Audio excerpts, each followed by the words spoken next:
patient, but they can benefit by having that aligned, and they can get back to being top of their game by coming in and getting checked out. Okay, awesome, thank you. And I can actually attest to that, because we had a child when he was born, was very colicky and just seemed to be uncomfortable, and he cried a lot in his first few months of life. And we got him into a chiropractor, and they did a few minor adjustments, and it completely resolved the whole thing. And it was just an issue of he just wasn't aligned right when he came out of the, being born. So I don't think we always think about that, but that's definitely a service that your industry provides. So, and I think if I remember right, Brady a couple of months ago was complaining about too much weightlifting, and he threw his back out, his neck was stiff, and just running down to the chiropractor, like you said, no appointment needed. He's stiff, he's sore.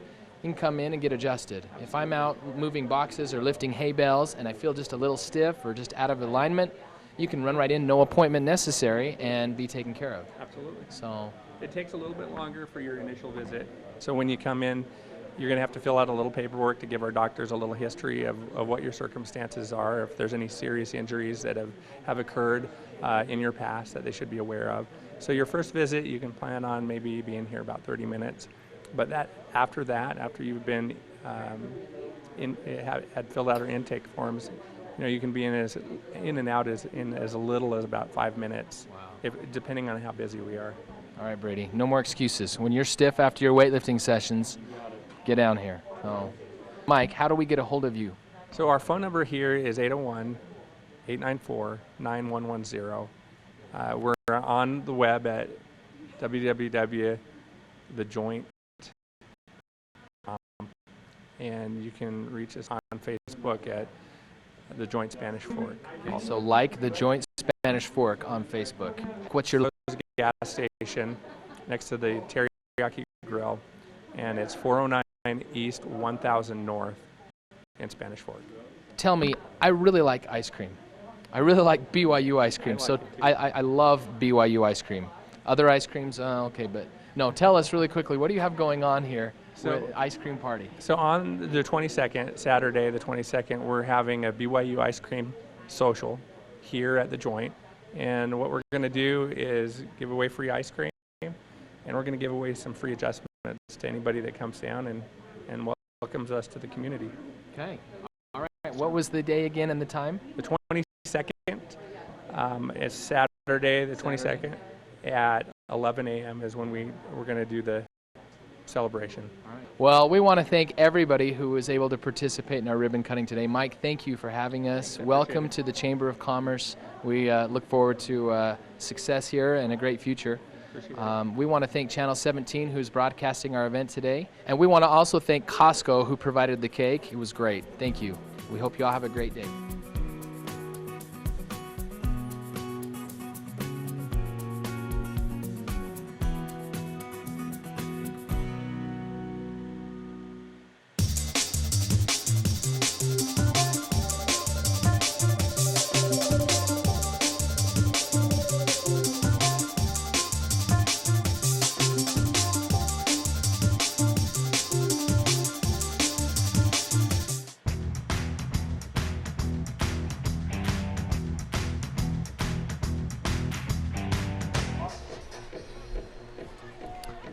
Welcome to Wasatch High School here in Heber City, Utah, as this key late season contest between Spanish Fork and Wasatch gets ready to kick off. Ryan Pickens alongside Chris Hurst here on Spanish Fork 17, as it will be number 13, James Daw, getting ready to put a foot into it from the 40. Nash Jones took the opening kickoff last week to the house against Maple Mountain. He'll grab this one across the 20, and now he'll be escorted out of bounds right around the 32-yard line. And Wasatch with good field position to start this ball game, Chris. Yeah, great field position for Wasatch, and I think last week's ball game we watched this same Wasatch get beat by Maple Mountain. I think field position was a huge part of that ball game, so that's something to watch for tonight as well. We'll check out our Triple T keys to the game here momentarily, as Wasatch coming off of a very hard-fought loss. They got down pretty big in that third quarter, Chris, but they fought their way back in it in the fourth quarter. Yeah, exactly. It was one of those games they did not give up on that game at all. So Brock Cloward will be at quarterback, And he'll throw on the first play from scrimmage and gets the ball incomplete, intended for his wide receiver, Grayson Wynn. Sorry, Carson Myers was the intended receiver. That brings up 2nd down and 10. Yeah, I'm surprised Wasatch didn't try and run the ball as much last week against Maple Mountain. Wasatch can tote the ball, so that's going to be one of our keys for Spanish Fork tonight, to stop the run. Here's the first running play of the ball game. It's Hayden Richards, and he's into the open field, pulled down across the 50 to the Spanish Fork 45-yard line, and a nice pickup there on 2nd down for Hayden Richards, the senior. And right on cue, Wasatch was able to pick up a big run, and they like to go fast here as they're going no huddle. We saw that all last week, a lot of no huddle against Maple Mountain. And here's the give again. Richards again gets the call. This time he's going to be pulled down and the helmet comes off for Spanish Fork, number 53. That was Tino Leula getting there from his line spot. And Spanish Fork has to stop the run tonight if they're going to stay with Wasatch. Yeah, they are. And also they're going to have have some offensive production, because I think I think the winner is going to be up in the 30s tonight, Ryan. It wouldn't be surprising. These two teams have played pretty good defense throughout the year. There's the give right up the middle, and those offenses have gotten going as well, especially as of late, as Hayden Richards again with a 1st down carry to the 32-yard line. 1st down Wasatch, and once again the Wasps look over the sideline, get the call, and they're going to be ready to go again. Yeah, and Spanish Fork has struggled all season with that run up the middle. Right up the middle again, and it's going to be Richards inside the 30 to about the 28-yard line. Richards with the carry. And so a lot of Hayden Richards here in the early going for the Wasatch.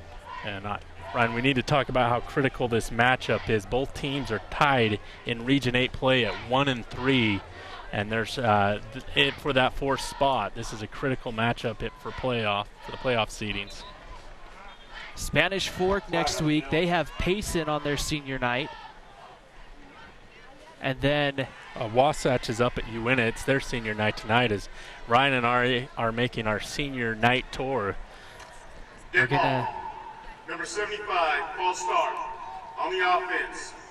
Repeat. So a 5-yard false start penalty. They have a microphone for the official here at Wasatch High School tonight, and so you'll be able to hopefully hear that at home. We'll try to go silent as the official makes the call. Here's that option run play to the corner. They pitch it out to Davis, Joe Williams, number 29, and he gets out to about the 26-yard line and picks up some and does a nice job there on that 2nd 12. Yeah, he broke a couple tackles there to get a few extra yards, and looked like he was dead in the water there, but was able to swim his way through a few tacklers. It's going to be bring up about a 3rd and about 7 coming up. Here's the throw. That one's high and incomplete, looking for Carson Myers, and that will bring up a very big, about 4th down and about 6 coming up. And it looks like we might see an early field goal attempt here, as number 21, Zach Davis, the 5'11 junior, comes on. It'll be Grayson Wynn to hold, and this is going to be close, Chris, to about a 40, It's about 45, 44 and a half. Snap is down, the kick is up, and it looks like it's got plenty of distance, but it's going to be wide to the right, no good. And so Spanish Fork holds, and really with the way it looked like Wasatch was moving the ball, Chris, that's a huge stop for the Spanish Fork defense. Yeah, I guess the question is, why did Wasatch turn away from that run? They had quite a few huge runs by Richards up the middle, just gashing Spanish Fork time after time, and then they went away from it. So we'll see the Spanish Fork offense. They'll get the ball at their own 20-yard line. And Chris, it's been about 3 weeks. We haven't seen Spanish Fork since I believe they played Maple Mountain back. That was the last time here on Spanish Fork 17 we saw the Dons. They were on last week. It was the Uinta crew doing the game, but they drop it off here on 1st down. There's Noah Conway out across the 20 to about the 25. A nice pickup of 5 there on 1st down. And that seems to be when Carson Chappell's been at his best, Chris. When he doesn't try to do too much, he just makes the right throw. Yeah, he does. And you'll also see him go deep, but I think the key is the short to intermediate pass game to give Chappell a rhythm and some confidence here in this huge Region 8 matchup. 2nd down and 5 from the 25-yard line. Chappell from shotgun. He'll give it to Mateen Lomax for the first time tonight, and Lomax will go ahead for maybe, it looks like they're going to give him 2 out to the 27-yard line, and that brings up a huge 3rd and 3. And Chris, tonight especially, 3rd downs could be a huge impact in the ball game. And it's always a huge impact in the ball game, but you do not want to start your first offensive drive 3 and out, especially how this defense got gouged on that running attack up the middle.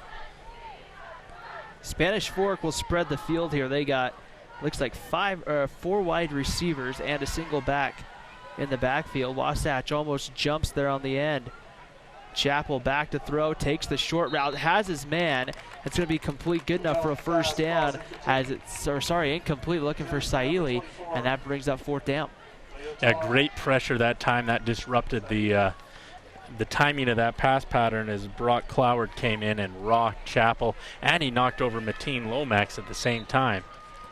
So Way Stanton into punt. Going back deep will be Nash Jones. He's standing at his own 40-yard line, and Stanton will do the rugby style. Jones will now run it down or back at his own 35-yard line, and he's going to break a tackle there. Cuts back, reverses field. If he can get the edge, he's going to have a nice gain, and he will not, and he'll go out of bounds around the 45-yard line. Still great field position for Wasatch. Yeah, he was forced out of bounds that time by Ben Boyack, but he made an extra 15 yards just by breaking that one tackle and getting up the sideline. So like you said, Wasatch will start with great field position.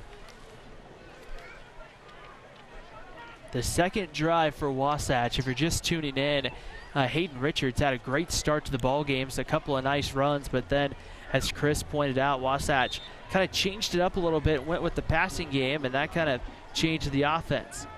They're going to throw it on 1st down. They get it out. That's a completion out to number 7, Damon Vargas, and he gets he's going to get about 9 yards, be about a yard shy of the marker. In fact, they'll make that 8 yards on 1st down. So they get out to Damon Vargas.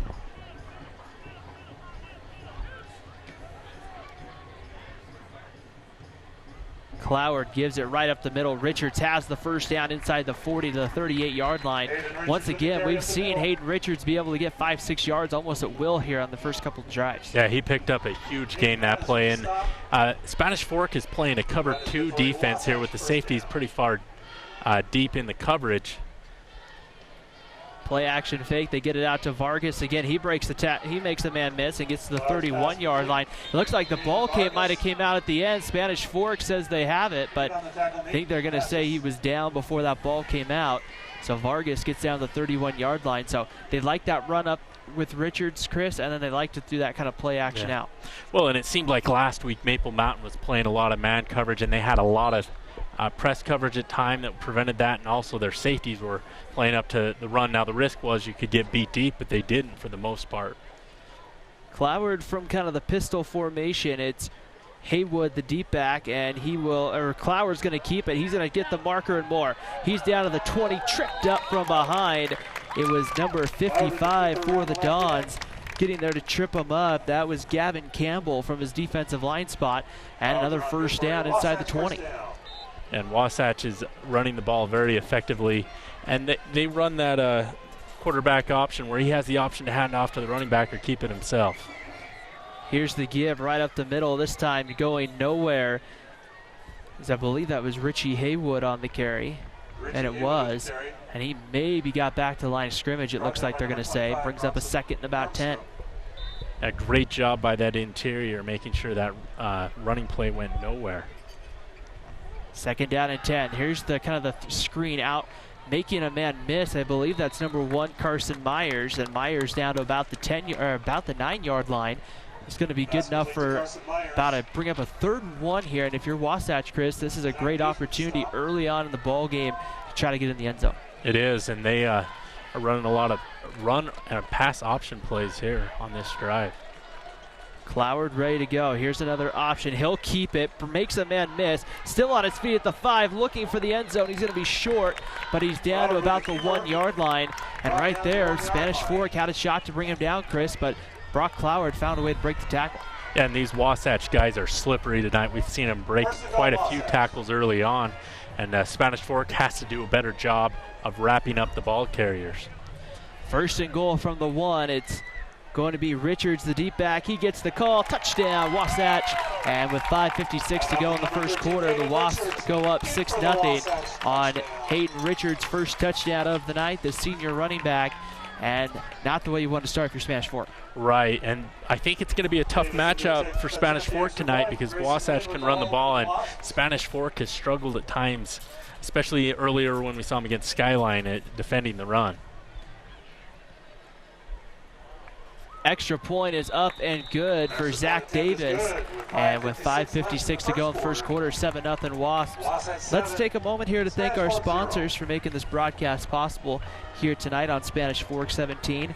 We want to thank the car guys, Lance Wilson State Farm, MVP Sports, Triple T Heating, Cooling and Plumbing, Two Jacks Pizza, McKell, Jansen and Wise Attorneys at Law, and Dickerson Automotive for making this broadcast and our many others broadcast possible. One more in the regular season, Chris. We'll be down next week at Salem for Maple Mountain against Salem Hills. And if the Golden Eagles take care of business tonight, that game could decide second place in Region 8. It could decide a three-way tie if Salem Hills takes care of business tonight against Springville. That game could come down to the region championship. If Springville beats Salem Hills, then that'll be a dogfight for second place, but it'll be an exciting matchup either way here on SF 17. Region 8 and Region 7 could get very interesting in the next couple of weeks here, as a lot of playoff positioning still to be decided. Getting ready here will be Zach Davis to put a foot into it from the 40. And that one's going to be kind of a low squib. It's going to go up and over the head and into the end zone of Jackson Higginson, who's back deep to return. And it will come out to the 20-yard line, where Spanish Fork will start their second drive, Chris. And not the way you wanted to start, giving up a touchdown, but what can you do offensively now to try to get something going? Well, first of all, you need to prevent a 3-and-out. They went 3-and-out on that last drive. You need to pick up a couple first downs, get your defense off the field, but it would really help if you were able to move the ball and get it into the end zone and take some time off this clock. The best time to check your furnace is before it fails, and you can rely on Triple T to do the job right. Our technicians are trained every year so you can sleep better at night, knowing your furnace is safe to operate. Call Triple T at 798-7711 to schedule your tune-up today. MVP Sports is the #1 source for sporting goods in Spanish Fork. Football, soccer, all the fall sports, we've got you covered. Check out our new custom t-shirt builder. Design at home and we'll build it for you. MVP Sports, 72 North Main in Spanish Fork.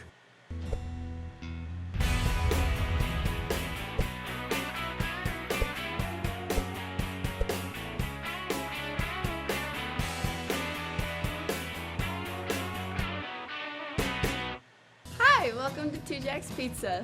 For the best pizza you'll ever taste and our world-famous cheese sticks, come to Two Jacks Pizza on Main Street in Spanish Fork, or call us for a quick delivery. Are you hungry yet?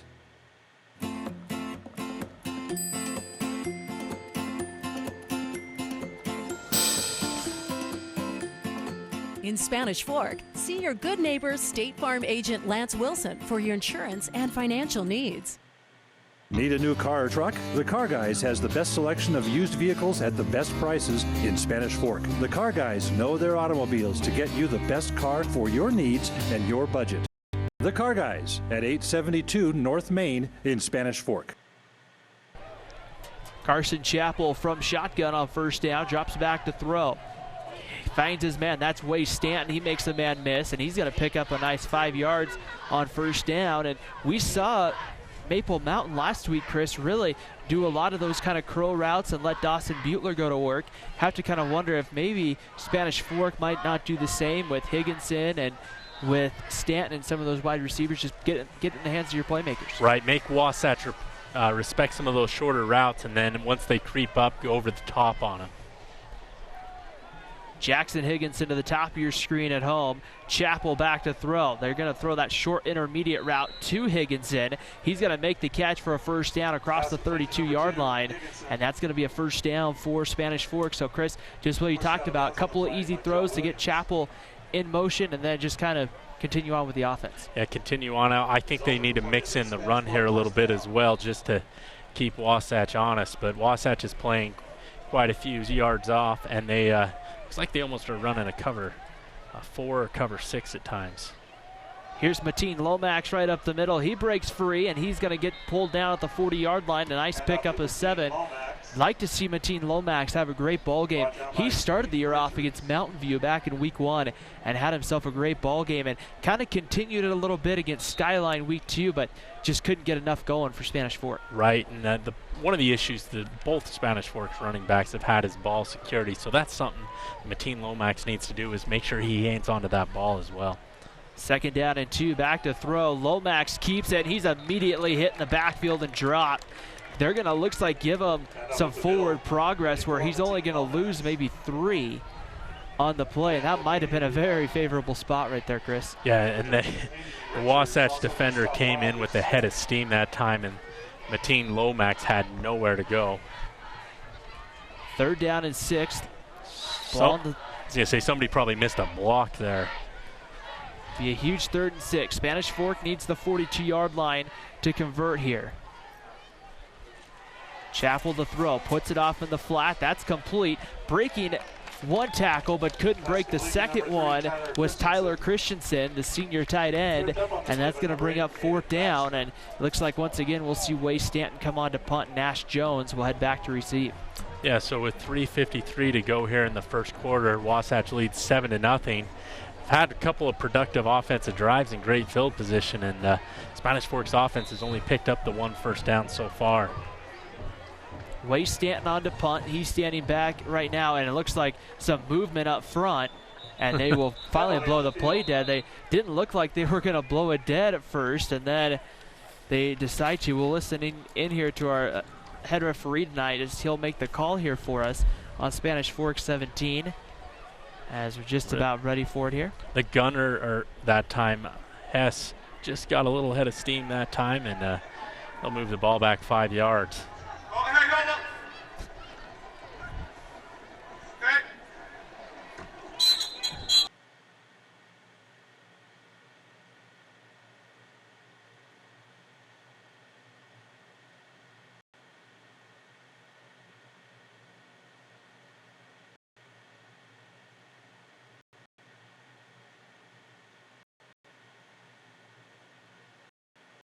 And they're going to blow this one dead as our official has not made the call yet.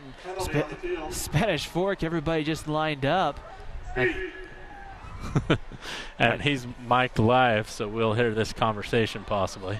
So we'll see here, very interesting, a little bit different. You don't see it a ton at the high school level where they have a live microphone here, but tonight at Wasatch they do anyway. So yeah, and that can be a little bit dangerous. I went to a collegiate game where an official had a live mic on and might have made an inappropriate comment once, so it's a little risky at times. So we'll see here, 3:35 to go, first quarter, 7-0 Wasatch. We have a false start against the offense, number 42. Repeat 4-4 pass. So be 4th down here as we're really repeating 2 plays ago, but nonetheless here, Way Stanton will get ready to put a foot into it. He's standing back at his own about 18-yard line. I think the ref just wanted to hear his voice over the intercom system here, or the sound system. High snap, Stanton gets it down. He's going to try to run. He's going to need the 42. Can he get it? He will. First down, Dawns and Moore across midfield to about the 47-yard line, and Spanish Fork has new life. We've seen Way Stanton do that quite a bit, Chris, and right there, he had it looked like a very favorable opportunity to get the marker. Yeah, high risk, high reward, and that time Spanish Fork rewarded with the first down. And great move by Stanton that time, as it looked like he was going to be just a little bit short, and instead of cutting outside, he cuts up the middle and picks up an additional 10 yards at least. So picks up the Wasatch 48-yard line, the first time the Dons into Wasatch territory. Just a little over 3 minutes to go, first quarter. They'll go 4 wide receivers here on this 1st and 10. Chappell from shotgun, back to throw with some time. He's looking deep, looking for Higginson, and that was just overthrown as it looked like a lot of contact going on there. We have a penalty flag. This is definitely pass interference. Higginson knows it. You can't hold the guy. You can't take his wallet as he runs by either, and so Wasatch will get called for this one. Damon Vargas was the corner there in coverage, and I think he just kind of reached out. I think he knew he was beat. Probably just said, I'll take the 15 over giving up the touchdown. He reached out and touched Higginson that time, and Higginson still almost came up with that ball, and that would have been 6 points if he would have been able to hold on. 2:56 to go. We'll listen into the call here momentarily. Wasatch leads Spanish Fork 7-0. Holding on the defense, number 7, first down. So it's going to be a first down, a hold. So kind of one of those penalties, Chris, where there's a difference between pass interference and holding when you just kind of grab a person's body to keep him from making a catch. Well, he did both, and Wasatch got the favorable call that time. It definitely was a hold early on. So we'll move the ball down to the 38-yard line here for Spanish Fork. Carson Chappell, I think we're just waiting for the ready to play sign. Both teams very eager tonight to get going. Here's the give. Lomax right up the middle, breaks a couple tackles. He's going to be down to the 30-yard line, still on his feet. Finally dragged down around the 27-yard line. And Mateen Lomax, a nice carry, and that's going to be close to another Spanish Fork first down. A great pickup, and we'll be able to see that by the car guys here as he just takes the handoff on a little counter that time and is able to make his way up the middle. And one thing I've noticed is the officials tonight have pink whistles for the breast cancer awareness. So it's going to be second and about 1 coming up here for Lomax. Ball right on the 29. Spanish Fork needs the 28. You have to kind of think 2-down territory right here if you're the Dons. Chappell back to throw. They put off in the flat. There's Colt Condi. He's got it. And that's going to be a first down at about the 25-yard line. Nothing too really big out of the playbook there, Chris, but it works. Yeah, well, and that was a great tackle by the Wasatch corner that time as he made sure it went nowhere. I didn't get his number. Looks like it was Myers, number one on number 1. But that looked like that was going to go for a long ways, but they get enough for the first down. Under 2 minutes to go, first quarter. Spanish Fork driving here into Wasatch territory. They'll go with the 3 wide receivers. Christensen kind of in the slot as a kind of a hybrid receiver tight end. And here's Lomax making a couple men miss. He's down to about the 21-yard line. So another nice pickup there of about 4 or 5 on first down. And Chris, if you can pick up 4 on first down, you're going to be set to go a lot of times. Yeah, it gets you in a more manageable second down. You can still run the ball on third down or here on second down, or maybe take a shot downfield. 2nd and 6, ball on the 21-yard line here for Spanish Fork. Chappell back to throw, looks out, drops it off, and that's going to be complete to, I believe that's Noah Conway inside the 10. It's going to be first and goal, Spanish Fork, as Conway able to find a way to get to the 6. Spanish Fork's in the red zone, but all this was set up by that fake punt by Stanton, who picked up that first down, and it was it was 4th and 12, deep in your own territory. Risky call that time, but Spanish Fork looking to capitalize on that play as now they have all the momentum. First and goal from the 6-yard line, ready to go. Spanish Fork will spread the field. Higginson to the bottom of your screen at home. Mashing one-on-one coverage with Damon Vargas. Back to throw. Here's Higginson on the slant. He makes the catch. Touchdown, Spanish Fork. I don't see any penalty flags. And with Jackson Higginson gets in on the slant, just that one-on-one matchup right there. Yeah, great job by Higginson running the slant, beating his guy, and he gets 6 points for the Dons. And I think we should make that our Dickerson Automotive drive of the game. And I think a lot of credit goes to Stanton picking up that first down on the fake punt. James Dobb will come on to attempt the extra point for Spanish Fork. The snap is good. The kick is up, and it is going to be good. And with 40 seconds to go in the first half, or in the first quarter, we're tied at 7, Wasatch and Spanish Fork. Chris, both teams have scored here, but let's take a moment to thank our sponsors here for making this broadcast possible tonight here on Spanish Fork 17. Yeah, we got the car guys, Dickerson Automotive, Lance Wilson State Farm Insurance, Triple T Heating, Cooling, Plumbing, Mikkel Christiansen Wise, Attorneys at Law, MVP Sports, and 2 Jacks Pizza. Thank everybody for making these broadcasts possible here on Spanish Fork 17. So we've seen both offenses score, Chris. What stands out about both offenses? Wasatch has done an excellent job mixing in the run and the pass. I think Spanish Fork's going to have to make some adjustments. I think they're going to have to maybe try and trust their corners to play a little man and be able to tackle. For Spanish Fork, it looks like they've got both the run and the pass going as well. So both offenses looking pretty strong here on the early going, outside of a 3-and-out, but it's going to be a dogfight. Both teams need this win to stay in that playoff race. James Duh about to put a foot into it from the 40. Nash Jones standing back at about his own 15-yard line, and the kick goes deep.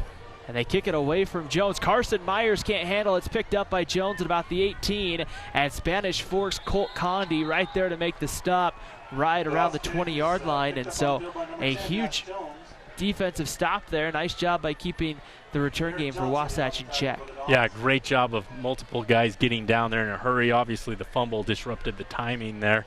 And then I believe it was number 4, Garrett Johnson, who made that tackle. And they list him as an athlete on the roster. I've never seen that before, but I've seen it in recruiting services, but not on the actual roster.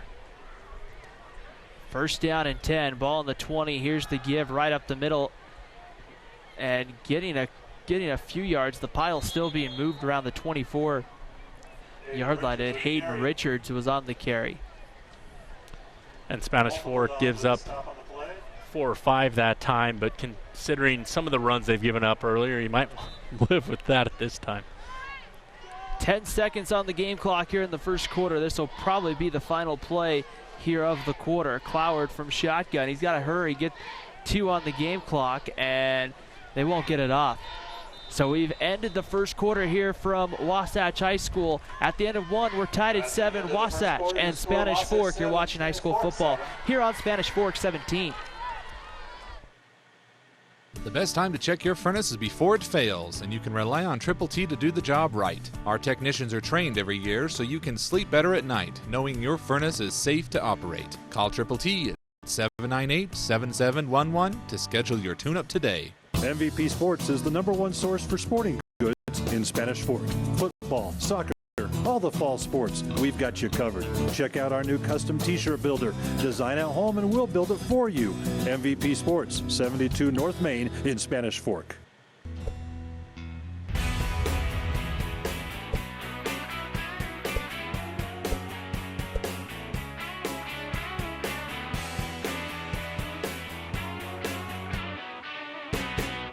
Hi, welcome to Two Jacks Pizza.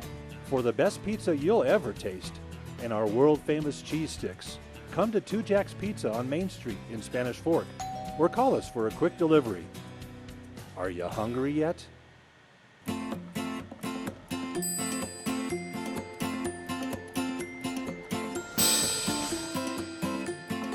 In Spanish Fork, see your good neighbor State Farm agent Lance Wilson for your insurance and financial needs. Need a new car or truck? The Car Guys has the best selection of used vehicles at the best prices in Spanish Fork. The Car Guys know their automobiles to get you the best car for your needs and your budget. The Car Guys at 872 North Main in Spanish Fork. I guess you would call it, well, where I'm in Provo, we always call it Provo Canyon. I'm sure there's a better, more formal name for it, but nonetheless here, the lights are on, Chris, and this is a huge ball game for both these teams. Yeah, it's a beginning of the second quarter here. It's 7-7. Both offenses have struck early, and Wasatch is going fast and furious while Spanish Fork's trying to huddle up and take some time off the clock. So a little contrasting styles of offense here tonight. Hayden Richards will be the deep back here as we get ready for the first play of the second quarter. Brock Cloward will be from shotgun, 4 wide receivers as Wasatch will spread the field. They get it out there. Here's Nash Jones, his first catch of the ball game, and he gets out of right there to around the 30-yard line. That's going to be good. They're going to say he was just a yard short, it looks like, or half a yard short. Yeah, he's not. He looks like about almost like the nose of the football, Chris. Very close to picking up that marker here. We'll see if they turn to Hayden Richards here on 3rd and 1. There's the give. Richards has the first down and more across the 35 to the 42-yard line. First down, Wasatch, and right there, I think everybody in the stadium knew who was getting the ball. Well, sometimes the quarterback keeps on that, but you're right. There was a high probability Richard was going to get the ball, and he does great to get that first down. Back to go. Here's Richards again, and he breaks a couple tackles and gets loose. Foot race to the end zone, and Hayden Richards has scored for the second time tonight. Touchdown, Wasatch. This one from the 42-yard line in for the score, and it's 13-7 Wasatch. Yeah, so with 11:10 here to go in the second quarter, Wasatch picks up that 58-yard run, and there was a hole big enough we could have drove a Mack truck through, and Wasatch's offensive line's done a great job of creating huge holes, as we saw in the Cargay's instant replay. Zach Davis on for the extra point. And a high snap. They get it down, though, and Davis easily put it through.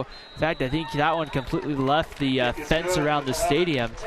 And with 11:10 to go here in the second quarter, 14-7 Wasatch. And Chris, we talked about it. We've seen it times this year. Spanish Fork struggled defensively against the run. And right now, Hayden Richards definitely exposing that so far tonight. Yeah, he is. And that's one of the strengths of this Wasatch team is running the ball. And they do it with multiple guys. You know, they run that option play where the quarterback, Cloward, can keep it or he can hand off to Richards. And also, sometimes there's a pass on that option, so it gives the defense three things they need to worry about. Wasatch has had a very good last few years here in Region 8. This year, maybe a little bit of a down year. Last year, finished in that number 2 spot, qualified for a home playoff game in that first round, and this year trying to battle in that 4 spot. Not a spot you want to be with the way Region 7's been this year. Right, and there's a high probability whoever wins this game is going to get the number 4 seed. Right now, it could be a road game to Alta to open up the playoffs. Alta having a very good season up out of Region 7. The kickoff goes deep. It's going to be returned from about the 1-yard line. Jackson Higginson, they're going to say win in the end zone. So Higginson will not get a chance to return this. So Spanish Fork will start at their 20-yard line. And Chris, you probably want to see more of the same. If you're that Spanish Fork offense, you want to see more of the same. And it's probably good because if you do get Alta in the first round, you're going to see a lot of what Wasatch is running tonight. Yeah, Alta's able to run the ball very effectively, and they're 5-0, and that's a tough region. You have perennial power Timpview in there. You've got Sky Ridge, Corner Canyon.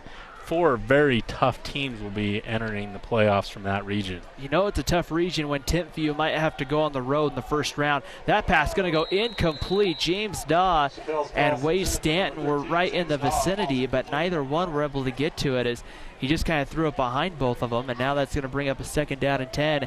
Carson Chappell not able to hit his receiver there. Yeah, and I didn't see if there was if Chappell was in duress, but there definitely was some miscommunication between Daw and Chappell that time. We haven't seen them go over the top, and Wasatch is loading the box here. We'll see. We saw a couple of times last week Joe Williams, the corner to the top of your screen against Higginson, got beat. This time they're taking a shot looking for Higginson. Higginson reaches out with one hand but couldn't come up with it, and that brings up 3rd and 10.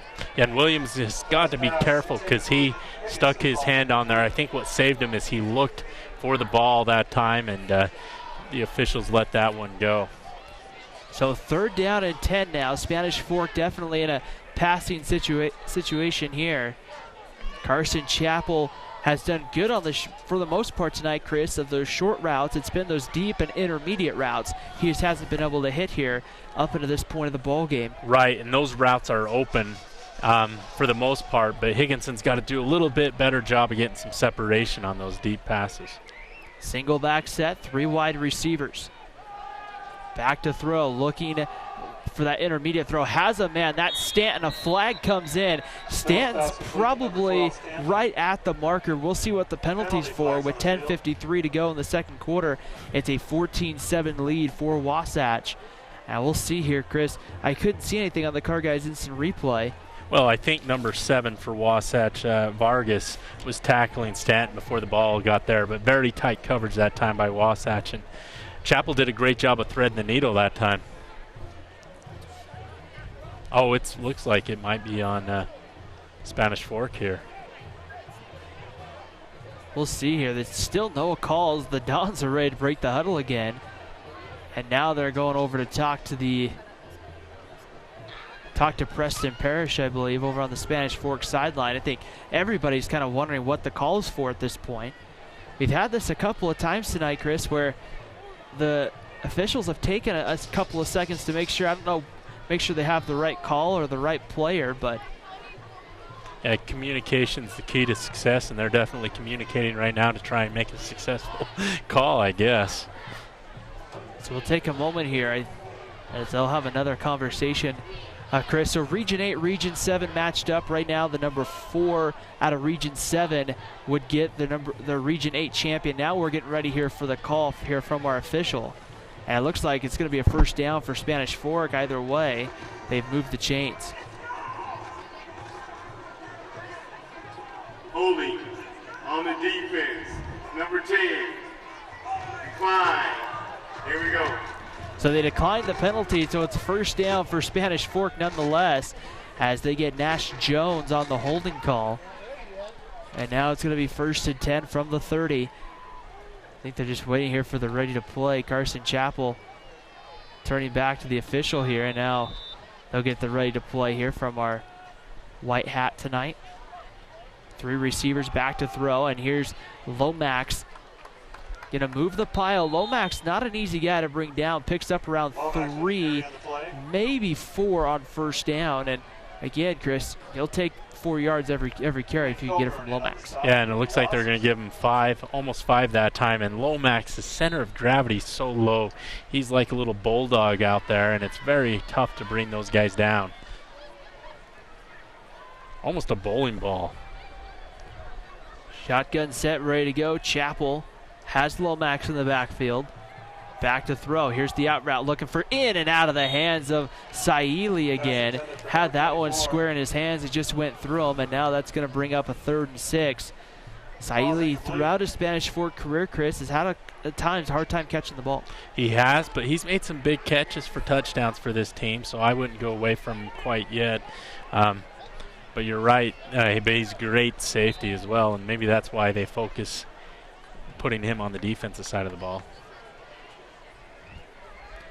3rd and 6 for Spanish Fork. Ball on the 34-yard line. The Dons looking to try to see if they can convert here, keep this drive going. Chappell looks over the middle, has a man. That's going to be good enough for a first down. A flag comes in. It's going to be incomplete, but there's a penalty marker right around the 35-yard line. We'll see. It came in right around the time he was going to make the catch, so we'll see here what the call is going to be, and I think Wasatch is going to potentially decline it. It might be against Spanish Fork. It's 3rd and 6, so if it is on Spanish Fork, they'll decline it and bring up 4th down. Holding on the defense, number 29, first down. So they get Williams with the hold that time. Back-to-back times, Wasatch has had a stop, but then they commit the holding penalty with 10:04 to go before halftime. Spanish Fork's just kind of slowly chipping their way down the field here, looking for maybe that big play. They haven't had really a big play so far in this ball game, looking for one here. 4 wide receivers. Chappell back to throw, puts it on the out route, has a man. It's kind of caught, but it's juggled and then caught by Colt Condi. And Condi picks up maybe 3 or 4. Looks like 3. Condi did good to come down with that ball. That was a missile heading right for him, and it was right on time as he made his cut. Chappell put that one right where he needed to. It was only a gain of 2, but it's a very, so it'll bring up 2nd and 8, but still it was a positive play. 2nd and 8 from the Spanish Fork 46. Wasatch loaded. They've been comfortable tonight to load the box. Here's the give. Lomax tries to spin, and he's got nowhere. He was hit initially, and then 3 or 4 guys came and kind of dove on the pile, and that went right back to the line of scrimmage. It'll be 3rd and 8 for Spanish Fork. And Wilder Smith got in there in a hurry and drug him down and made sure he went nowhere. So another critical 3rd and 8. And Spanish Fork's picked up the last 2 third downs on this drive. We'll see if they can continue that trend. 3rd down and 8, ball on the 46. Looking to try to see if they can move the chains right here. They're going to need the Wasatch 46-yard line in order to convert. Chappell back to throw, looks over the middle, has a man, goes up and gets it, and it goes incomplete as they were looking for Noah Conway in the slot, and Conway couldn't come down with it. Brings up 4th down. Carson Myers on the coverage, and now Wade Stanton will punt as Nash Jones will go back to receive. And Wasatch has to watch for the fake. Stanton ran it to the side that time on the rugby punt, so I'm sure there's going to be some emphasis on making sure he actually punts the ball this time. We'll try to keep our eye on the score from Salem Hills Springville. And here's the running rugby-style punt. It's a good punt. Jones will let it bounce it around the 19-yard line, and that's where it will die, right around the 18-yard line. It's down by Noah Conway. So with 8:27 to go before halftime, Wasatch leading by 7, 14-7. We'll have another possession here with the football. Yeah, and then Spanish Fork's going to have to do something to stop that run up the middle. That's been Wasatch's bread and butter tonight, and that pretty much accounts for the reason they have 14 points. As Richards has both touchdown runs. The last one was for 58 yards. So Wasatch will go here 1st and 10 from their own 18. 4 wide receivers on 1st down. Here's the play action. They get it out immediately out to Myers, who gets across the 21 to the 22-yard line. And Richards has had a couple of long runs on that first drive, which they missed the field goal. He also had a couple of 20-plus yard runs, so I'm thinking he's over 100 yards here as it's 8:07 to go in the second quarter. Wasatch leading 14-7. Here's the quarterback, Cloward on the keeper. He's going to try to get the 1st down. He's going to be just... It looks like they're giving it to him. Looks like if it's going to be close, but I'm kind of like you. I think they might actually take time to measure. And with that time, let's take a look here. We have a score from Salem Hills Springville. 4 times the Springville Red Devils have touched the ball tonight, Chris. They have 4 touchdowns. They lead Salem Hills 28-7 in the second quarter. There's a completion out, and Nash Jones breaks a tackle down the sideline. Foot race, one guy to beat. He's going to break a tackle. No, and he'll get tripped up and around the 22-yard line as it was Lofton who got the final, just the ankle tackle there to keep Nash Jones in front of him. And luckily, had not made that touchdown, Nash Jones takes that to the house. Yeah, but great job by Nash Jones breaking that first tackle, getting some momentum, and then even after that ankle tackle, he was able to roll for another 5-6 yards. 1st and 10 from the 24. Here's the give right up the middle, and that is Haywood, who goes right up the middle for a couple down to the 18-yard line. So say a couple, and he picked up around 6. Very little resistance by this Spanish Fort defense thus far tonight. Outside of that one stop where they forced that field goal attempt that they missed, Wasatch has had their way with this defense. You have to think they have to look to try to get a stop. Here's Haywood right up the middle, still going down to around the, looks like they're going to give him about the 11-yard line. That's a 1st down in this case. Landon Jensen in on the stop for Spanish Fork. And Chris, you talk about, especially with the downhill running game, as the game goes on, we saw this against Skyline, that running game is going to get tougher and tougher and tougher. Yeah, the big hosses up front will continue to wear down Spanish Fork's defensive line and linebackers. 1st and 10 from the 11. Here's the carry up the middle. Going nowhere was Richie Haywood, and he gets back to the line of scrimmage. A great job by Gavin Campbell. Or pardon me, actually that was number 25, Bronson Yermoston, that made that tackle as he came from his outside linebacker position and busted that one up. So this is going to be interesting. They put 2 backs, Haywood and Richards, in there. It's going to be Richards on the carry, and he'll be brought down around the 7-yard line.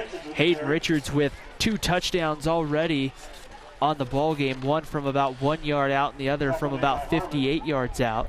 Yeah, he's looking for his hat trick here tonight as we're still in the second quarter. We apologize. We don't have a running clock for you, but there's 5:50 to go. Wasatch leads 14-7.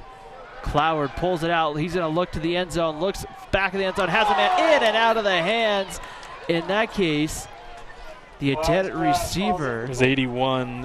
Caden Badger was the intended receiver right there, and that just couldn't quite come up with it. He's another senior here tonight, so for Wasatch, Badger almost had a touchdown. Yeah, and if you're Wasatch, this is your last home game in this stadium. You want to go out on top. Here at Wright Tree Stadium here in Heber City. And now it's going to bring up fourth down. Zach Davis will come in for the field goal try. Snap is good, the kick is up, and that one looks good from here, and it is through. And with 5, and there's a penalty flag, so we'll hold it here to kind of see. And if that's against Wasatch, Chris, that will pull it off the scoreboard. Well, the scoreboard's wrong to start with. They have it 17-7. Last time I checked, you got 6 points for a touchdown. All sorts of problems going on here at Wright Tree Stadium. Ball start, 72 on the offense. Replay try, fourth down. So that will take the 3 points off the scoreboard, and we'll have another kick. This one will come, it's going to be about a 30-yard kick here for Davis. Now, he missed one earlier from about 45, and now he'll readjust and make it about a 28-yard field goal just off the left hash here. Snap is low, the kick is up. This one, he missed it. Pushed it wide to the left. The second time tonight that Zach Davis has missed on a field goal try. And Spanish Fork, it's not pretty, but again, the defense bends and they catch a big break. Yeah, so it's 14-7 here, and another missed field goal. And that's 2 huge drives Wasatch has capped off with a missed field goal, so they could potentially be up 28-7 the way this offense is played. But give Spanish Fork credit as they tightened up the screws when the drives got down low. And that holding penalty that time came up huge as that moved them back 10 yards. Was that an offsides? False start. False start. The best time to check your furnace is before it fails, and you can rely on Triple T to do the job right. Our technicians are trained every year so you can sleep better at night, knowing your furnace is safe to operate. Call Triple T at 798-7711 to schedule your tune-up today. MVP Sports is the #1 source for sporting goods in Spanish Fork. Football, soccer, all the fall sports, we've got you covered. Check out our new custom t-shirt builder. Design at home and we'll build it for you. MVP Sports, 72 North Main in Spanish Fork.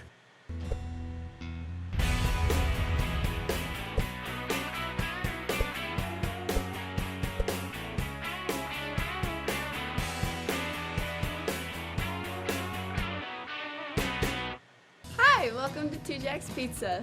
For the best pizza you'll ever taste and our world-famous cheese sticks, come to Two Jacks Pizza on Main Street in Spanish Fork or call us for a quick delivery. Are you hungry yet?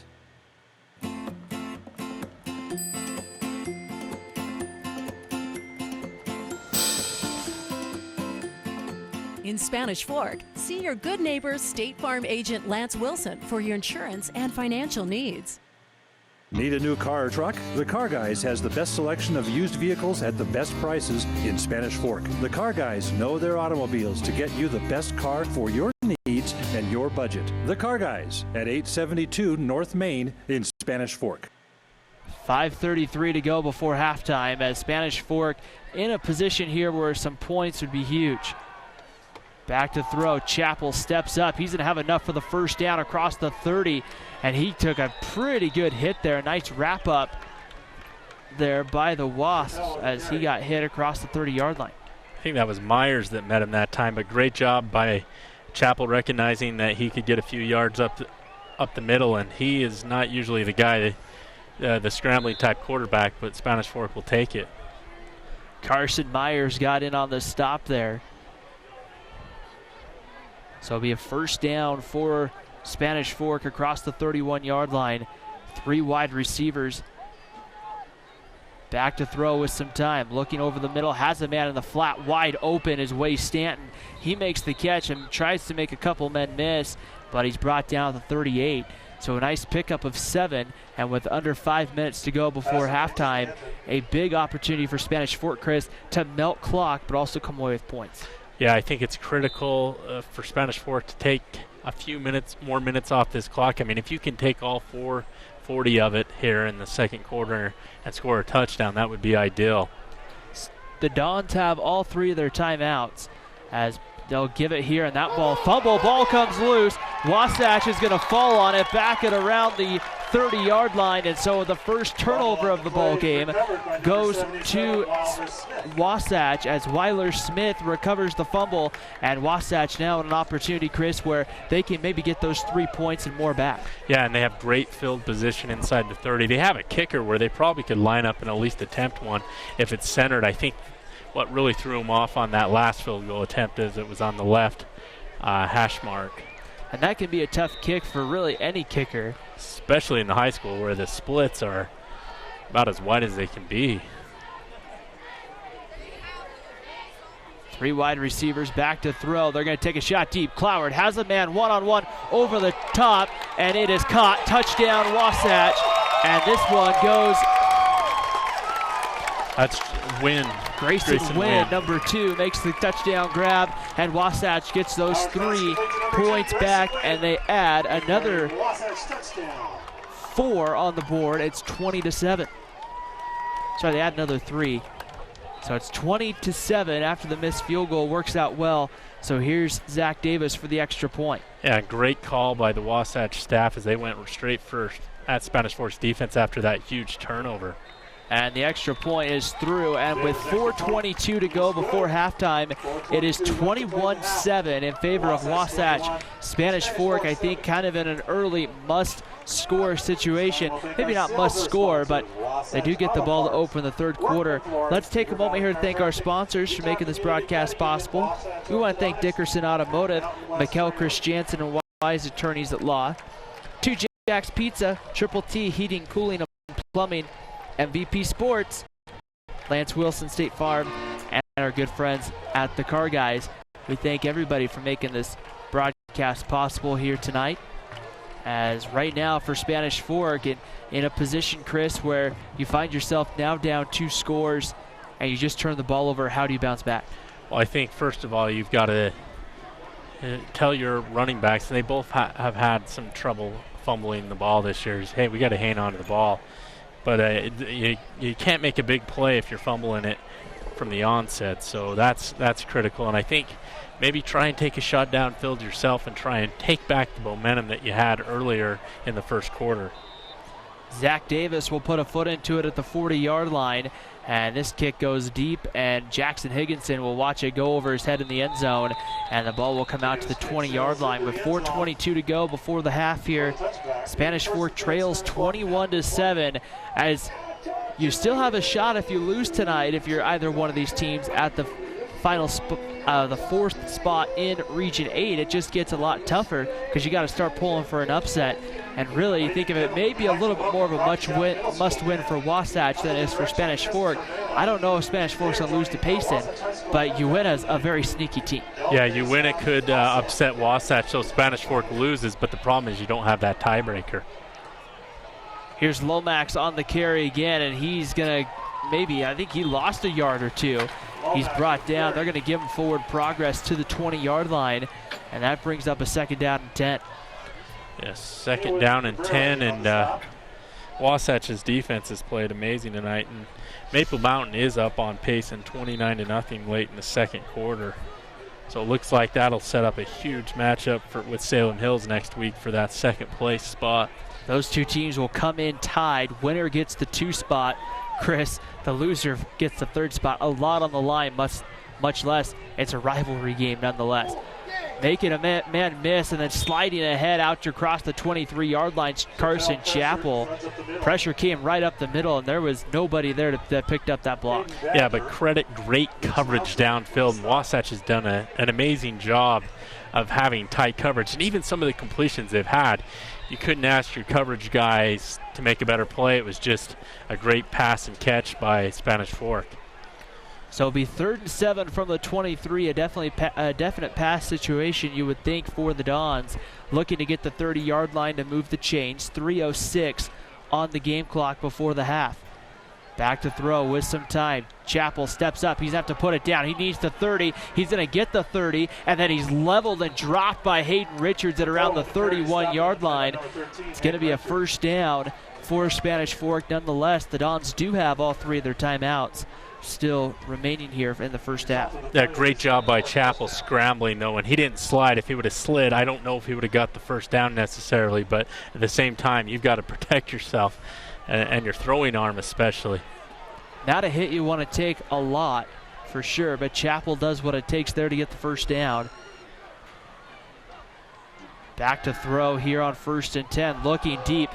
And now just overthrew Wade Stanton, as really it was Carson Myers and Nash Jones, the two defensive backs, were in a little bit better position to make a play on it than Wade Stanton, and that will bring up 2nd down. Yeah, I think if the corner that time would have realized, hey, I've got a play to make, and I think it was Smith that time, he could have came up with an interception.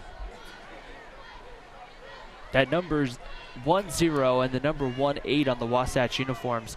Both the last couple of weeks. Sorry, that's Jones. Has gotten me going for sure.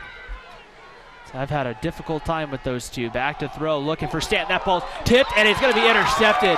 It was number 18, and that is going to be Corbin Smith, the senior, coming on for they're going to say Nash Jones, it looked like, came up with the interception. Oh, that ball, everybody had a chance at it, but I think you're right. That's Smith, number 18, that came up with the INT. And it's going to be 1st down and 10 for Wasatch. And now, Chris, really a great opportunity for the Wasps to really, not really put this one out of reach, but put a ton of pressure on Spanish Fort before halftime. Well, if you can go up 28-7, and the way you've been running the ball, if you're Wasatch, you will have a huge advantage heading into the half. Here's the give right up the middle. And it's Hayden Richards down to the 30-yard line. Now Wasatch fell down big time to Maple Mountain, and they did not give up. So I'm interested to see if Spanish Fork has that same mentality tonight. Stephen Balliff on the carry. Correction for Wasatch. He'll get it again right up the middle, and this time nothing going on. Nate Mattis from his defensive end spot able to make the stop. And now it's going to bring up 3rd and 5. And Spanish Fork's defense could help themselves out a lot by getting a stop here and forcing a decision on 4th down. Wasatch looking here for about the 25-yard line. Back to throw with some time. Cloward wide open over the middle. Has a man. That's Nash Jones inside the 20. And there's another 1st down. This time down to about the 11-yard line. We've seen Wasatch go pretty balanced tonight. Right there, they're able to move the sticks. Now this is the point of the field where they've kind of struggled to get the ball in the end zone and have set up for a field goal and missed. Right up the middle again, I believe that was Balliff on the carry. This time he's inside the 10 to about the 9-yard line. So pick up a couple, but Chris, that clock continues to run under 1:20 and 1:14 to go before halftime. I think Wasatch has all 3 timeouts, so time will not be a factor for them. 4 wide receivers back to throw. They put it off in the flat. That's going to be Jones digging for the pylon, and this time he gets down inside the 5 to the 4-yard line. And once again, nothing too difficult coming from Wasatch. They've just been very efficient and effective tonight with their offense. And whistles blow, and Spanish Fork wants to take a timeout here with 52 seconds to play in the 2nd quarter. A 21-7 lead for Wasatch, and the Wasps are knocking on the door again here in this key 2 games to go in the high school football season tonight. And then, Chris, next Wednesday we wrap the regular season up and we wait and hear about the playoffs. Yeah, and that should be exciting. It's almost guaranteed that Maple Mountain, especially if tonight's score holds up, will definitely be a playoff team. The question now is, what will this Spanish Fort Dons do? They're trailing 21-7 here. Obviously not the way they wanted this game to start. But at the same time, there's 48 minutes of football. They'll still have the second half to make some adjustments. But I've been very impressed with Wasatch tonight, and especially their ability to control the tempo on both sides of the ball. Spanish Forks had to, on their touchdown drive, had to use a little fake punt trickery. The last about 4 quarters, I've been really impressed with Wasatch. The way they played the second half against Maple Mountain and the way they started here in the first half tonight, they are a very dangerous team. Not a team you want to overlook if they do make the playoffs. High snap. Richards then kind of bobbles it. He recollects it. Nate Mattis got in there on the tackle. And now it's going to bring up 3rd and about third goal coming up from the 5. So it brings up fourth and down. goal. And we'll see Zach Davis, the kicker, and I think we're going to have timeout Wasatch here. With 38 seconds to play, you have Zach Davis, who's 0 for 2 tonight on field goals. Now, if they do go for the field goal attempt, why did you call a timeout so early? Maybe hold on to that ball, let some of this time run off, because you're going to give Spanish Fork around possibly 30 seconds to operate with. And we'll see here how they play it. I kind of wonder if really you might not have, with the way you've been able to get 5 yards tonight, if you're Coach Steve Coburn, I wonder if you don't just roll the dice and go for it. Yeah, you might. You've missed those 2 field goals. You got a 14-point cushion. The only reason you would want to go for the field goal in this situation is to make it a 3-possession ball game. And it looks like you're going to have the offense is coming out here. It's Richie Haywood, the deep back. Nash Jones is in the backfield right next here to Brock Cloward. Watch him kind of sneak out of the backfield here. Cloward from the shotgun, 2 wide receivers here. They give it to Jones, trying to take it from the 5, trying to get in. He's going to be stopped. It was number 25, and he got in. Touchdown. I thought he was stopped. I thought his knee hit the ground, but I guess he spun off it. We'll have to take a look at the Car Guys instant replay, but it looked like to me, I have my binoculars on, it looked like he went down, but we'll have to see. I might have missed something there. Looks like he rolls. I don't know if his knee ever hit. Yeah, he kind of did. He put his hand down on the turf, and he never touched the ground. That's a touchdown, Wasatch. And Zach Davis will come on here for the extra point. Yeah, that's a backbreaker if you're the Dons as the kick goes up and through. And with 29 seconds to go before the end of the first half, it is a 28-7 lead for Wasatch. And the Dons here probably gut check time. The good news is if you're Spanish Fork, you get the ball to open the third quarter. Wow, I'm shocked that time. They had the tackle, and Jones was alert enough to realize, hey, I was never actually down. Rolls on the defender and runs into the end zone. So with 29 seconds to go here in the second quarter, 28-7 is a huge deficit for Spanish Fork to overcome. And you might want to think about changing things up and going a little no huddle here in the second half. Maybe try and get your offense in a rhythm. You'd have to do something, because right now you're really a touchdown away from Wasatch being able to run away with this thing. Ball's on the 40-yard line. We're about ready to kick it off. It will be Higginson back deep for Spanish Fork. And Noah Conway. They're both standing back right around their goal line. As Zach Davis will put a foot into it from about the 40-yard line. And we're ready to go. Here's the deep kickoff. And Conway's just going to watch that one go over his head and through the end zone. So 29 seconds to go, Chris. What's your thought here if you're Spanish Fork? Are you just taking a knee? And yeah, you've had a turnover there. I think you just need to get in the locker room, regroup, and say, relax, guys. We got this. It's our game in the second half, and try and get the troops fired up and revigorated here. But I wouldn't take another chance, because things are not going right for Spanish Fork by any stretch of the imagination. So they'll spread the field with 29 seconds to go. It's going to be Mateen Lomax in the backfield with Carson Chappell. Chappell gives it to Lomax, and Lomax is chased down from behind. Number 77, Wilder Smith, came untouched into the secondary, into the backfield there, and I think that might be our final play of the quarter. Spanish Fork might have to snap it one more time, but they're taking their time here. 8 on the game clock. They won't. And I don't think they have to, as they will start coming off the field here. We've reached halftime here at Wasatch High School at the end of one half. Wasatch 28, Spanish Fork 7. You're watching high school football here on Spanish Fork 17. Halftime coming up next. The best time to check your furnace is before it fails, and you can rely on Triple T to do the job right. Our technicians are trained every year so you can sleep better at night, knowing your furnace is safe to operate. Call Triple T at 798-7711 to schedule your tune-up today. MVP Sports is the #1 source for sporting goods in Spanish Fork. Football, soccer, all the fall sports, we've got you covered. Check out our new custom t-shirt builder. Design at home and we'll build it for you. MVP Sports, 72 North Main in Spanish Fork.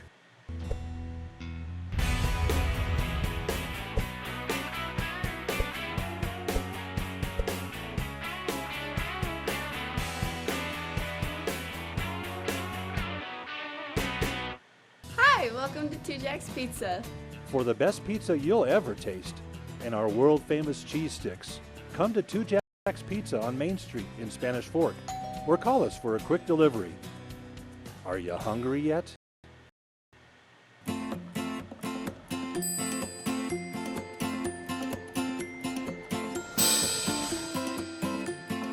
In Spanish Fork, see your good neighbor State Farm agent Lance Wilson for your insurance and financial needs. Need a new car or truck? The Car Guys has the best selection of used vehicles at the best prices in Spanish Fork. The Car Guys know their automobiles to get you the best car for your needs and your budget. The Car Guys at 872 North Main in Spanish Fork.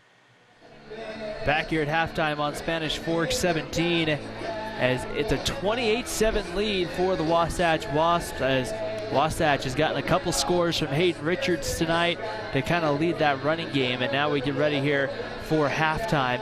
I believe we're going to see the band, and there's a few other groups. I think the dance team's out there as well, so I'm not exactly sure. But Chris, when you take a look at this first half, what really stands out to you about the first half? One thing really stands out to me, and that's Hayden Richards. He was able to gouge Spanish Fork for a ton of yards, and then also Nash Jones, who had a couple of or had that last touchdown for them, and it's just been a difficult task for Spanish Fork's defense.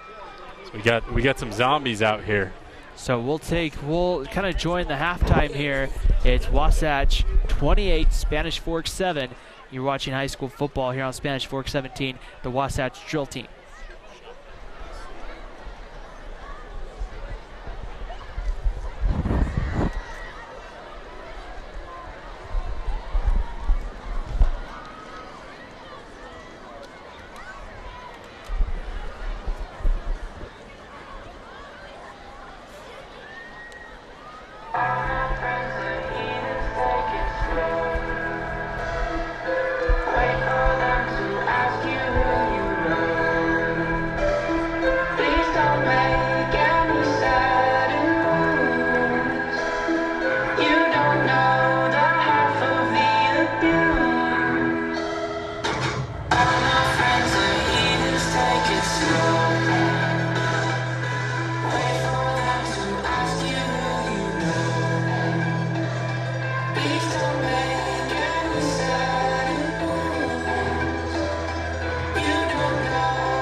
best time to check your furnace is before it fails, and you can rely on Triple T to do the job right. Our technicians are trained every year so you can sleep better at night, knowing your furnace is safe to operate. Call Triple T at 798-7711 to schedule your tune-up today. MVP Sports is the #1 source for sporting goods in Spanish Fork.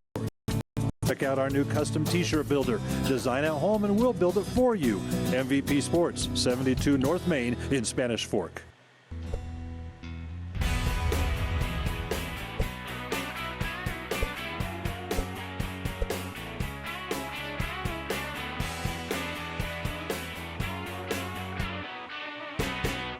Hi, welcome to Two Jacks Pizza.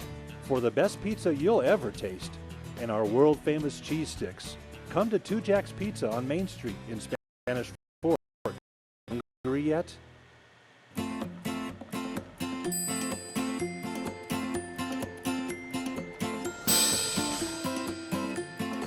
In Spanish Fork, see your good neighbor State Farm agent Lance Wilson for your insurance and financial needs.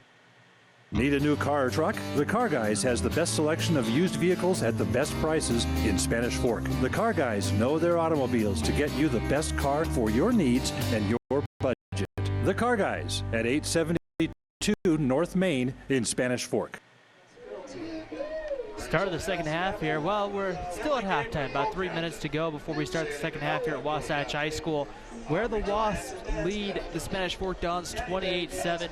2 games to go in the high school football season, and right now, Chris, a lot of pressure sits in the kids in white.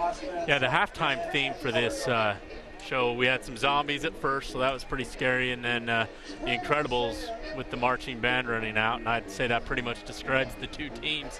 As for Spanish Fork, it's been pretty scary thus far, as they're down 28-7. Could be worse.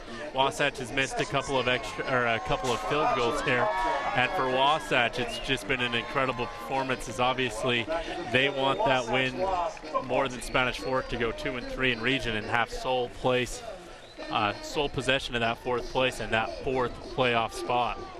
And I mean, some craziness could happen if, say, Spanish Fork loses tonight, but Wasatch loses next week, Chris. Some craziness could happen with Uena would be at 2 wins, Wasatch at 2 wins. Anyway, we don't even want to get into that.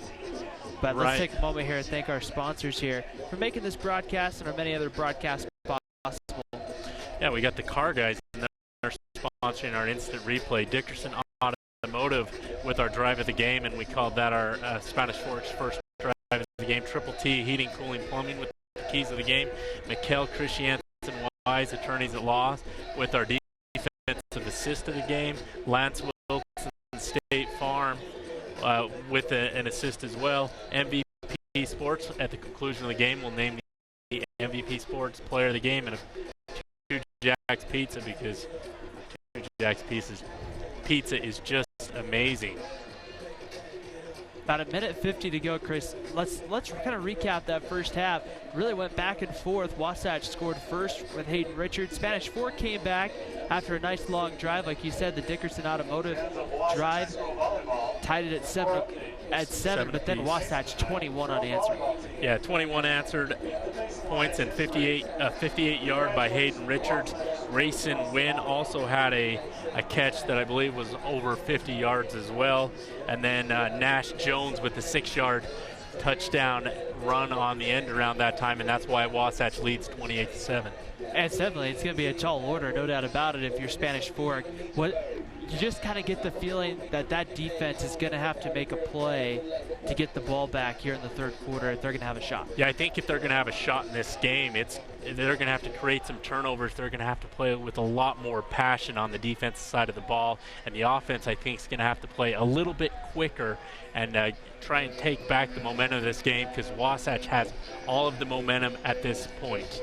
And you have to think a lot of Richie Haywood and a lot of Hayden Richards are coming your way if you're the defense for Spanish Fork.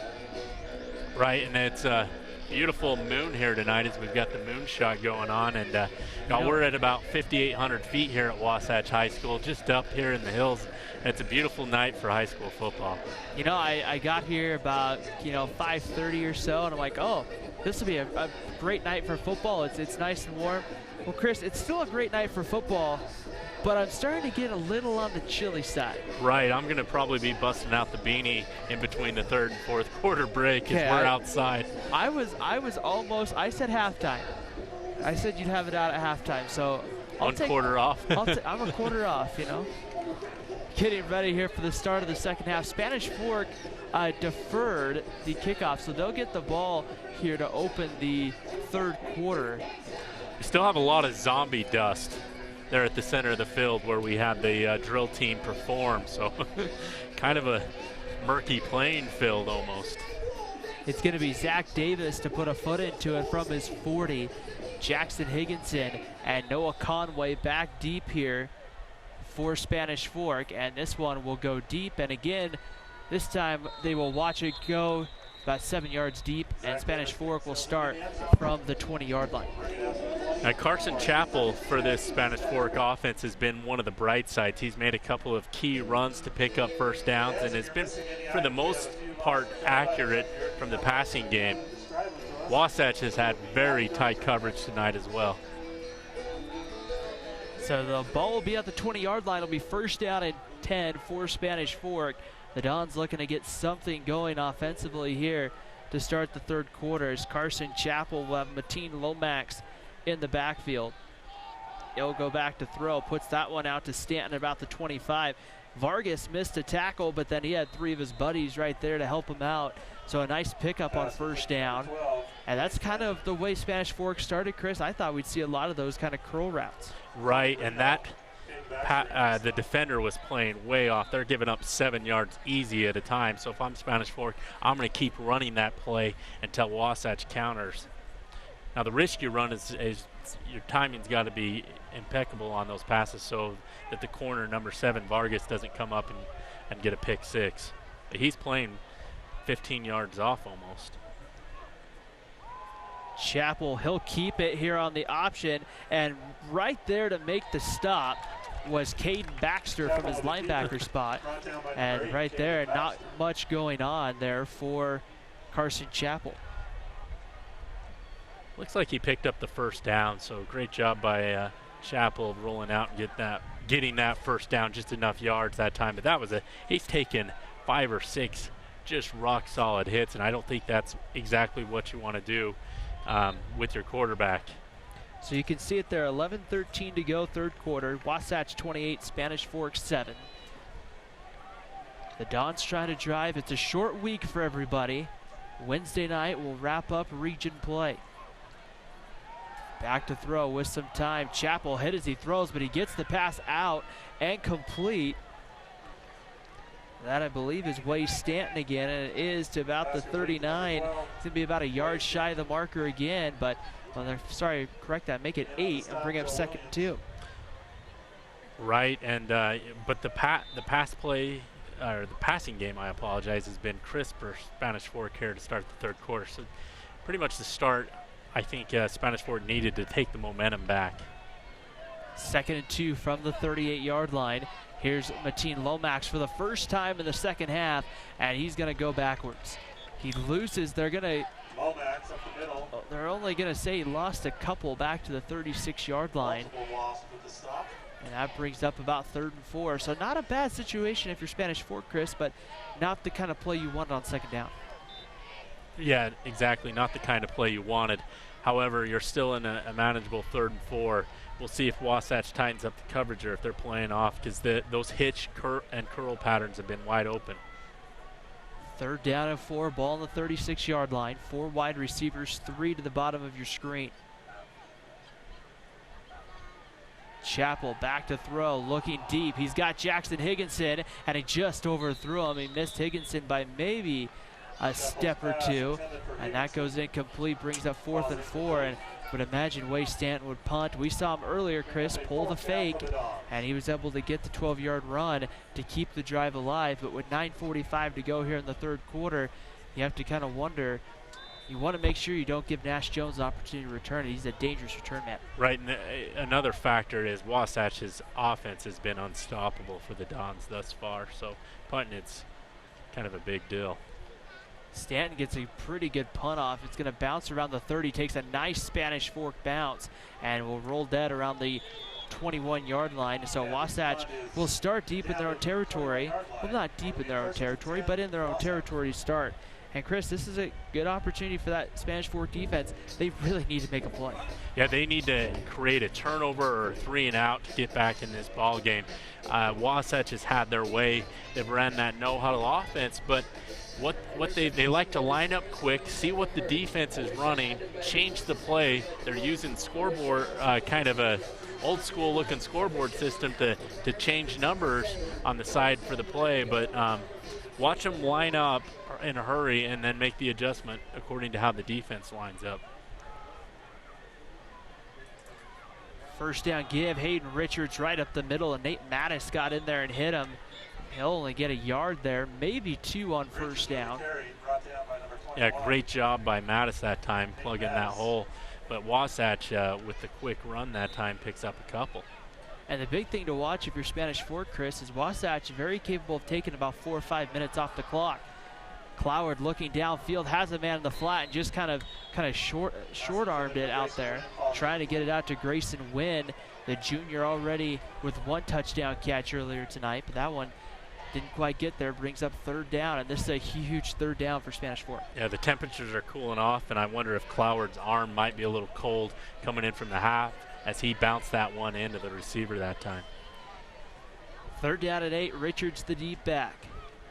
Cloward back to throw with some time. He's pressured. He's going to get rid of it. He has a man first down. That's number 29. That's Joe Williams across the 40 to the 44. First down, Wasatch, and a big first down for Wasatch. Yeah, that was 3rd and 8, and the Wasatch offensive line gives Cloward plenty of times, and Williams is able to run across the middle and make the catch, but no pressure whatsoever by the Spanish Fork Dons that time.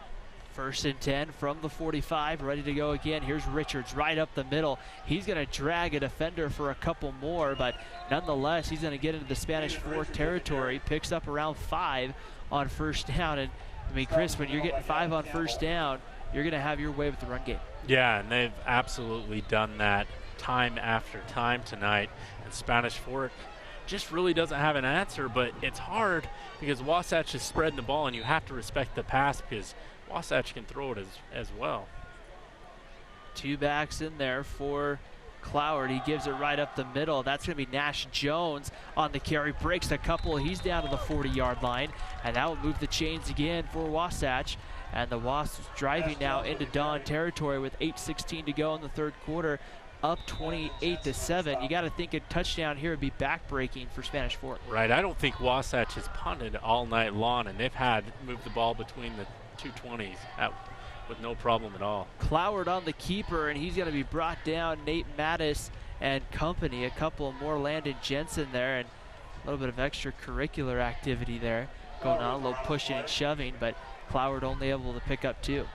Yeah, and that's a win for the defense that time. They need a couple more wins on this possession and force Wasatch to make a decision whether to punt or go for it. But they need to get a stop in the worst kind of way as the clock's down under 7:40 here in the 3rd quarter. Nash Jones on the sweep, tries to get the corner. He will, to the 30, to the 25, pulled out of bounds. Colt Condi kind of threw him out of bounds. That's a first down to the 20, right around the 22-yard line, and that's a first down for Wasatch. And right now, Spanish Fork just no way to come up with a stop against Wasatch. Right, and last time Wasatch ran that play, that little end around that, well, he was running back, but out at the corner, they scored a 6-yard touchdown. Cloward throws that one in the slot. That's Williams again. He's down to about the 10-yard line. First down, they're going to give him the 9. That's going to be a 1st and goal for Wasatch, as once again Joe Williams makes the catch. And boy, Wasatch really, their offense moving the ball really well tonight against Spanish Fork. 1st and goal, 7:22 to go, 3rd quarter. We'll give Wasatch credit. They've had no turnovers tonight. Richards right up the middle. He'll get a couple. Nate Mattis and a couple of other Dons. Nate Mattis been all over the place, and then Richie Haywood, it looks like, gets shoved as he kind of does a somersault coming out there at the end. I don't know if he dove or it kind of looked like he kind of got shoved, but nonetheless, the officials, it looks like, letting that one go. Second and goal. And Richards is hobbling off the field that time, and he's probably over 100 yards. Let's say he is over 100 yards unofficially. Here's Cloward on the keeper looking for the pylon. He'll be a couple of yards short, and I think his helmet came off, and it did. So he's down to right around between the looks like the 2 officially here. And that'll bring up 3rd down and 2. Well, 3rd and goal from the 2 here. Now Cloward will have to come off the field for a play since his helmet came off. So we'll see Grayson Wynn. Now he typically plays wide receiver, but he is listed as a quarterback on the roster. Will take the snap here. Don't imagine we'll see a high snap. Grayson Wynn's gonna have to get it, and Spanish Fork has it. Coming away with it is number 55 for the Dons. Gavin Campbell. Gavin Campbell's been all over the field tonight, and there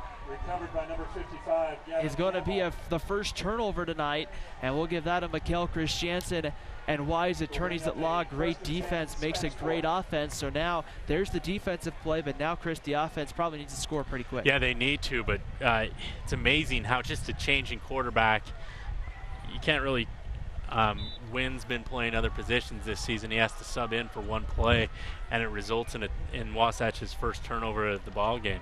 That's one thing to consider. I'm not sure how many snaps of live game action Grayson Wynn's got for Wasatch this year. Chappell back to throw, gets this one over the middle, incomplete, as it was going to be Joe Williams was in the intended area, almost came away with a pick. Higginson was wide open on this far side. I wonder if the coaching staff saw that, and maybe we'll try and go point a play in his direction this time. But Wasatch has given up a ton of yards as they're just playing back in almost a cover 4.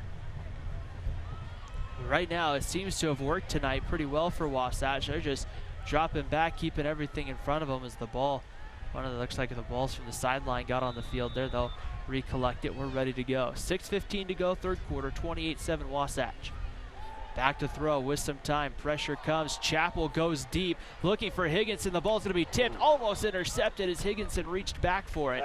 And the pass bring up a 3rd and 10. And so there we saw Spanish Fork take a shot, Chris, but there you didn't have Higginson as open as you had him on the play before. Right, exactly. But that was one of those balls that Chappell threw up. There was a 50-50 shot. There was a 50% chance Wasatch would come down with it, and a 50% chance Spanish Fork, and an incomplete pass there might be a win. The best time to check your furnace is before it fails, and you can rely on Triple T to do the job right. Our technicians are trained every year so you can sleep better at night, knowing your furnace is safe to operate. Call Triple T at 798-7711 to schedule your tune-up today. MVP Sports is the #1 source for sporting goods in Spanish Fork.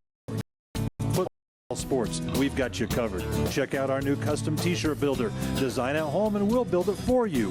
MVP Sports, 72 North Main in Spanish Fork.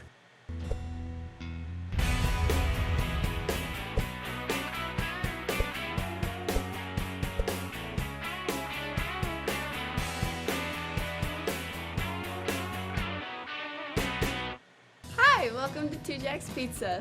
For the best pizza you'll ever taste and our world-famous cheese sticks, come to Two Jacks Pizza on Main Street in Spanish Fork.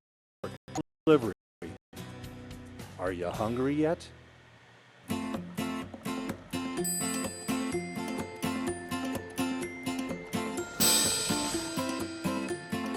In Spanish Fork, see your good neighbor State Farm agent Lance Wilson for your insurance and financial needs.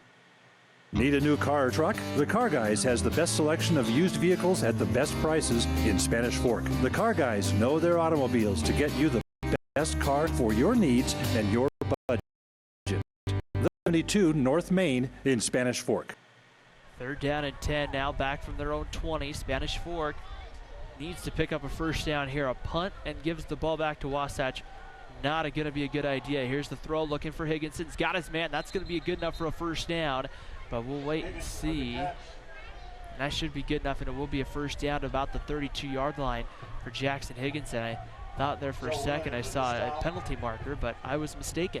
Yeah, great job by Chappell throwing clear across the field. I know it's only a 15-yard pass, but it had to go 20, 25 yards across the field to reach Higginson that time, and it was right on the money on the comeback route.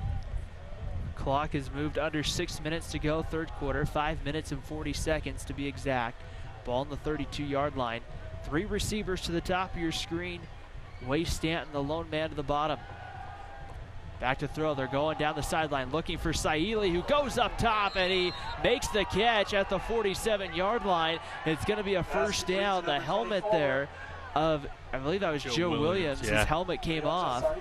And right there, Saili makes a nice grab. We mentioned earlier that Saili has a difficult time holding onto the ball. Well, that time he made an amazing catch and comes down with it, and Spanish Fork is on the right side of the 50. So now whistles go, and there's going to be a penalty marker come in. It came right out by the Wasatch, right around their sideline here. So we'll see what the call is. It may be a sideline warning just from when it came in, but we'll listen in.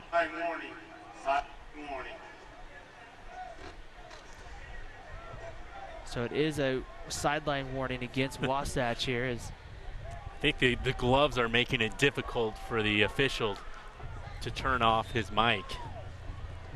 1st and 10 from the 46. Spanish Fork driving. Just what they needed here to start the third quarter. Right up the middle, Mateen Lomax to the 44-yard line. Will pick up a couple. Brings up a tough 2nd and 8. But give Spanish Fork credit if they can take advantage of that turnover and just make this a 2-possession game. There's still 5 minutes to go, but it's critical that they get some momentum heading into that fourth quarter. Last week, Wasatch seemed to have a pretty good uphill battle entering the fourth quarter, and the Wasps really gave Maple Mountain a run for their money.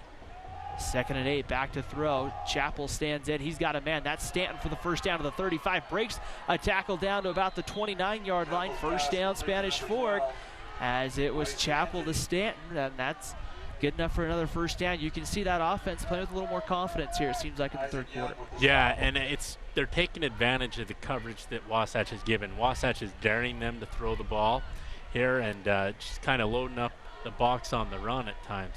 Now they're tightening the coverage up on this play. Ball right on the 30-yard line for Spanish Fork.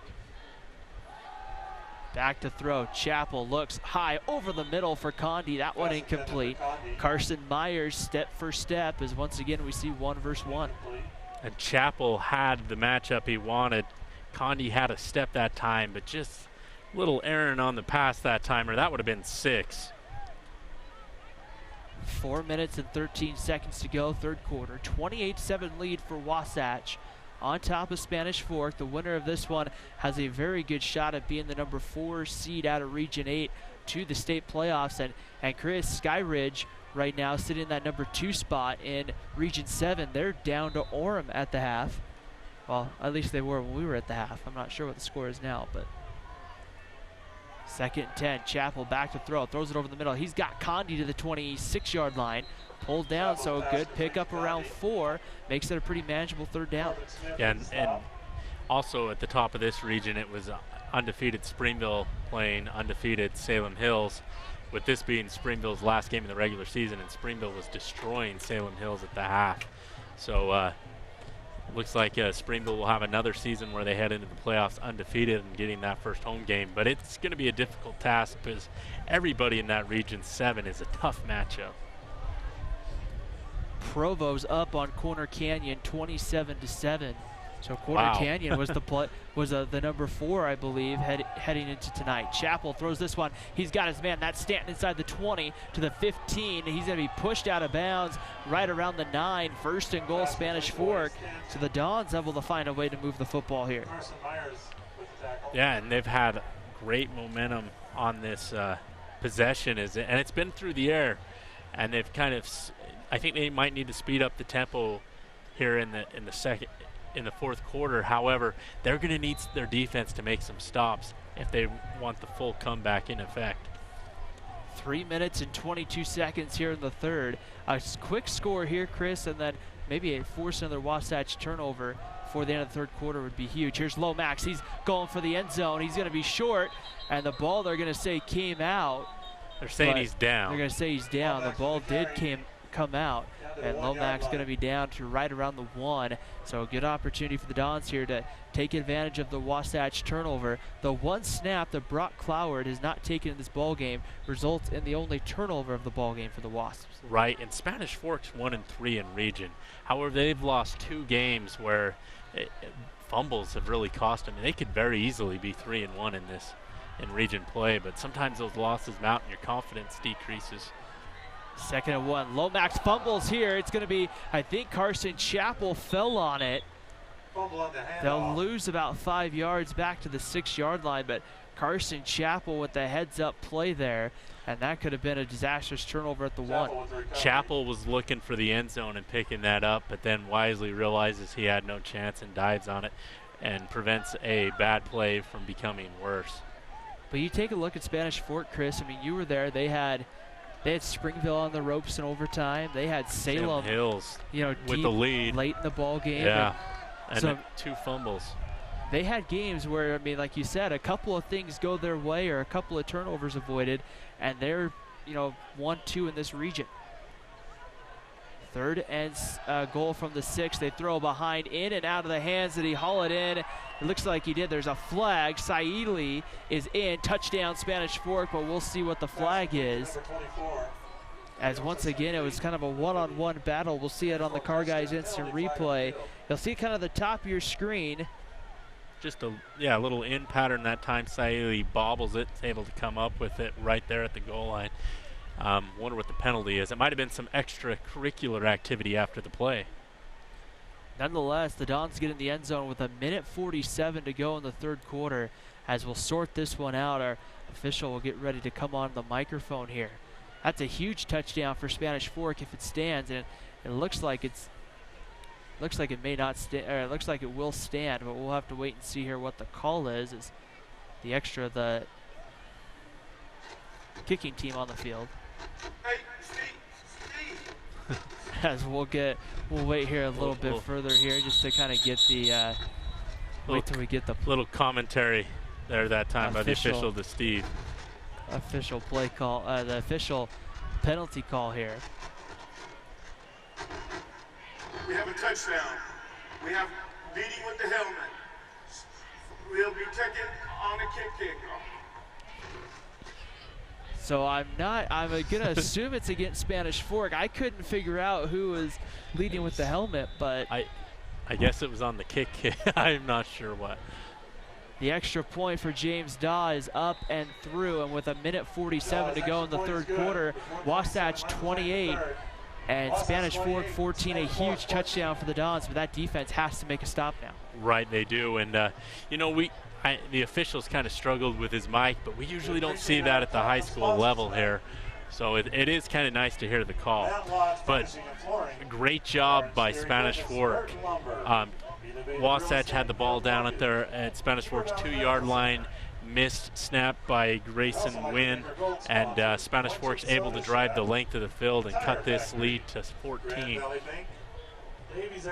And so no doubt about it here, as we'll see here, I've been trying to get an updated score from that Salem Hills Springville game as we take a look at that one. And also Maple Mountain at Payson tonight, kind of an interesting Maple ball Mountain game. had a huge lead earlier.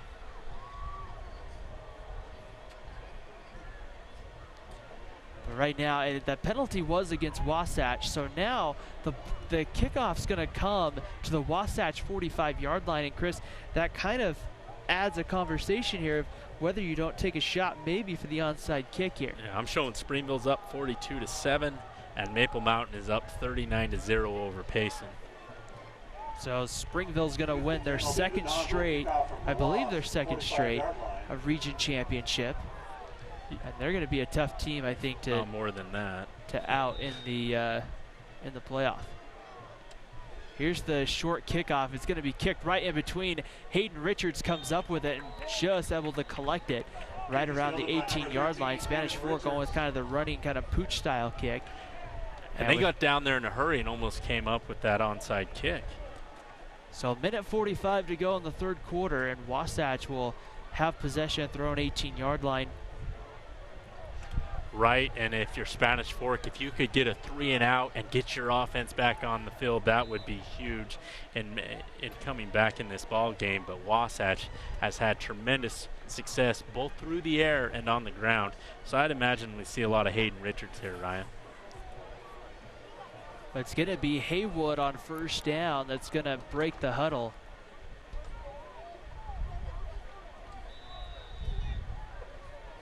You know what's crazy is I look at the Region 7 standings. Timpview's tied for third.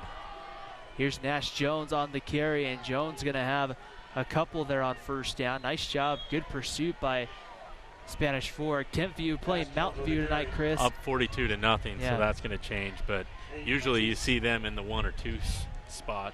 And if Skyridge goes down to Orem, I believe then Timpview will jump Skyridge for number 2. Second down and 8, back to throw. Cloward has his man. That's Grayson Wynn. He gets out to around the 26, 27-yard line. Looks like the 26. Picks up around 6, brings up a 3rd and 2. This is a huge third down. If I'm the coaching staff for Spanish Fork, I'm selling out on the run up the middle and also making sure that we cover the end because Nash Jones is lining up at running back again at the fullback spot. It's Haywood, the deep back here. Cloward looks to kind of change the play.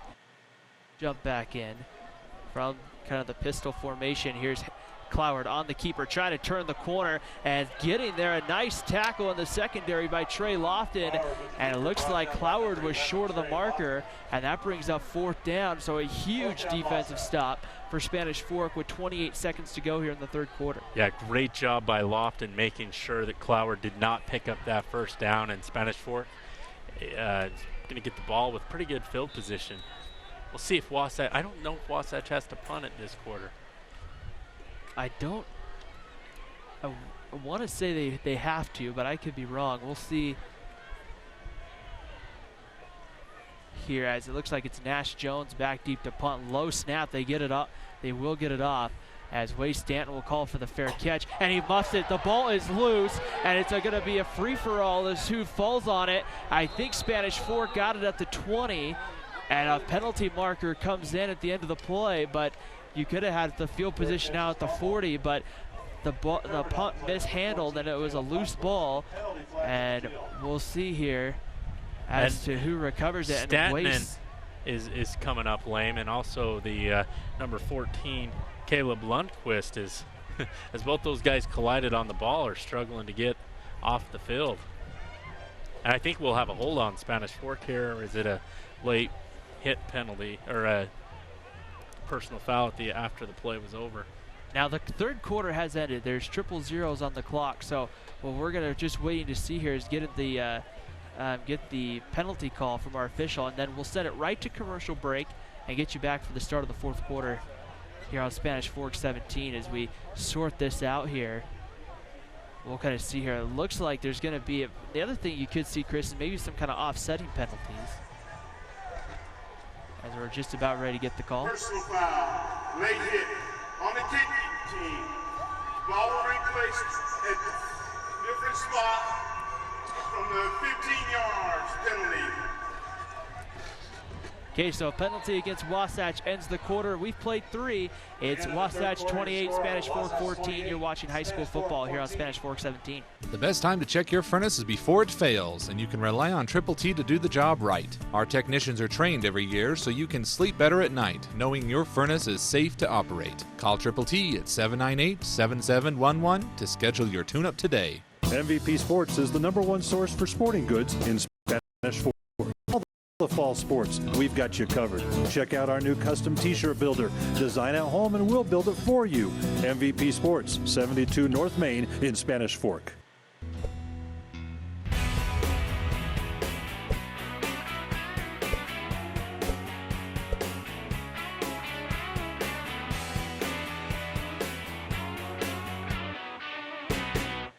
Hi, welcome to Two Jacks Pizza. For the best pizza you'll ever taste and our world-famous cheese sticks, come to Two Jacks Pizza on Main Street in Spanish for quick delivery. Are you hungry yet?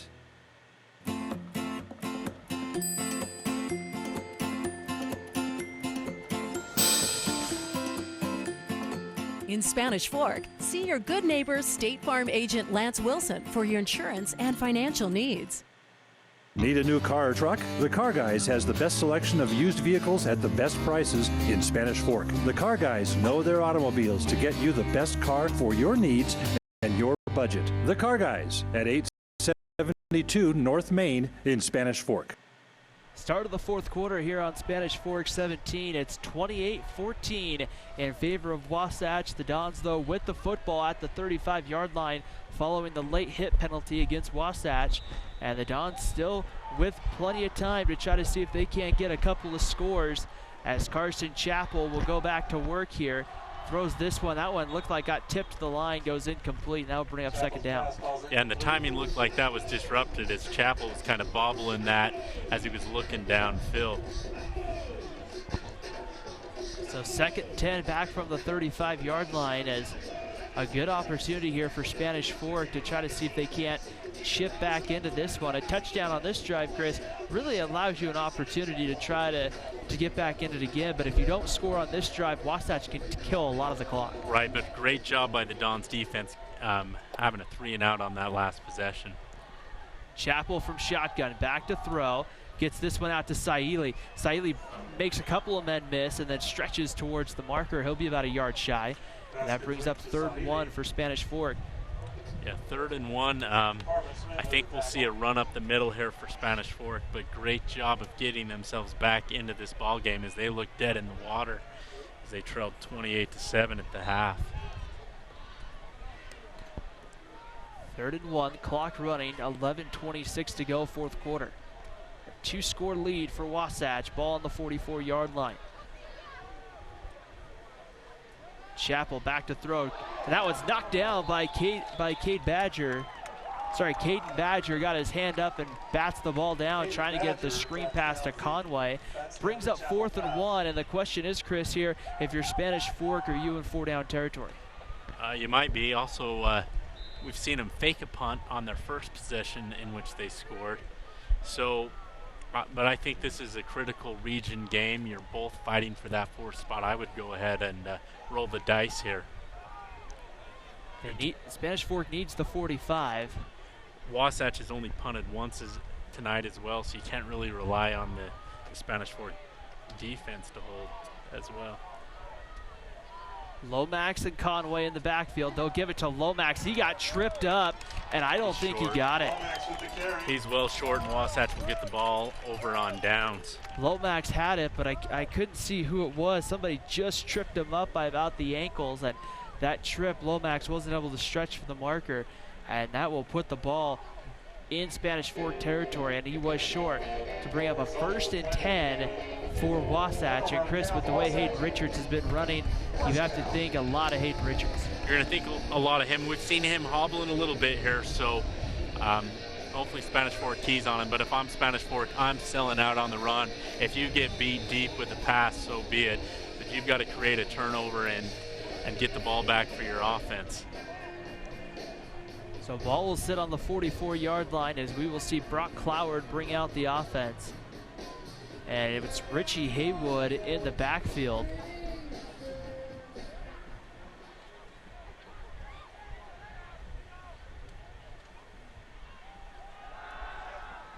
Cloward rolls out, throws. He has his man. That's Badger. He's going to get down to about the 35. And here comes the penalty markers after the play. And we'll see here what's going to happen here. And there's a great rollout as we see on the Car Guys instant replay. But at the end of this play, I think Nash Jones takes a little cheap shot on Lofton that time, and they're going to move this ball 15 yards back, which I think they were just short of the 1st down, so that'll bring up 2nd and about 16-ish. It'll be about a net loss of 6 on the play after the penalty, and now they're just trying to sort this one out.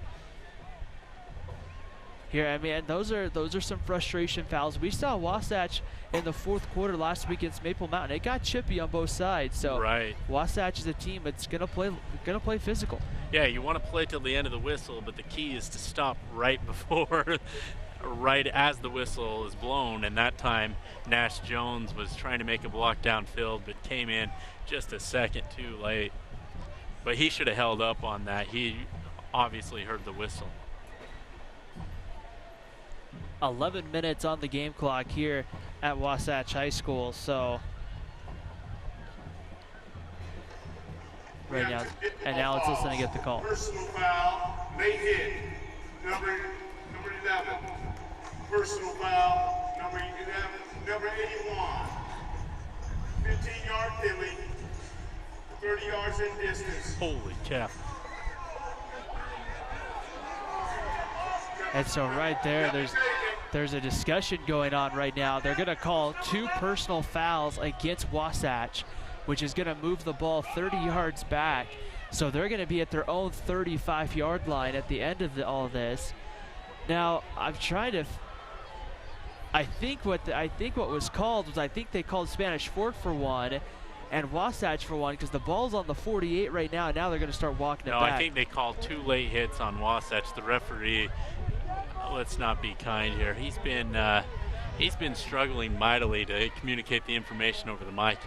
So they got Caden Badger at the end of the play for a personal foul, and that's the one I didn't see because he called it on 81 and 10.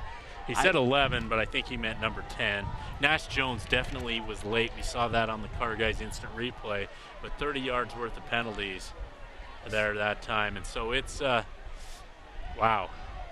It's a second and 29. So we're just 1 yard short of the first down on that first down play. I believe it's first down and 29. Well, if it's a dead ball foul. Either way, it should be second down because he didn't have the first down. Nonetheless, back to throw. Cloward looking down the field. He's pressured from behind and hit and dropped. Spanish Fork, and the ball comes loose, it looks like. We'll see who recovered it. I think Wasatch was able to get back on it, but once again, Gavin Campbell able to get some pressure there, and now puts it in a very huge third down, about 38. The marker says second.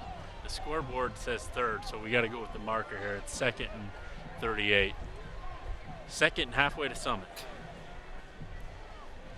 Here's the give right up the middle, and that's going to be, I believe, Richie Haywood still in the backfield there. And again, maybe a couple there, but now going to bring up a third and about 36. We have not seen Spencer Richards in a long time. I've been trying to look down the sidelines to see. Hayden Richards.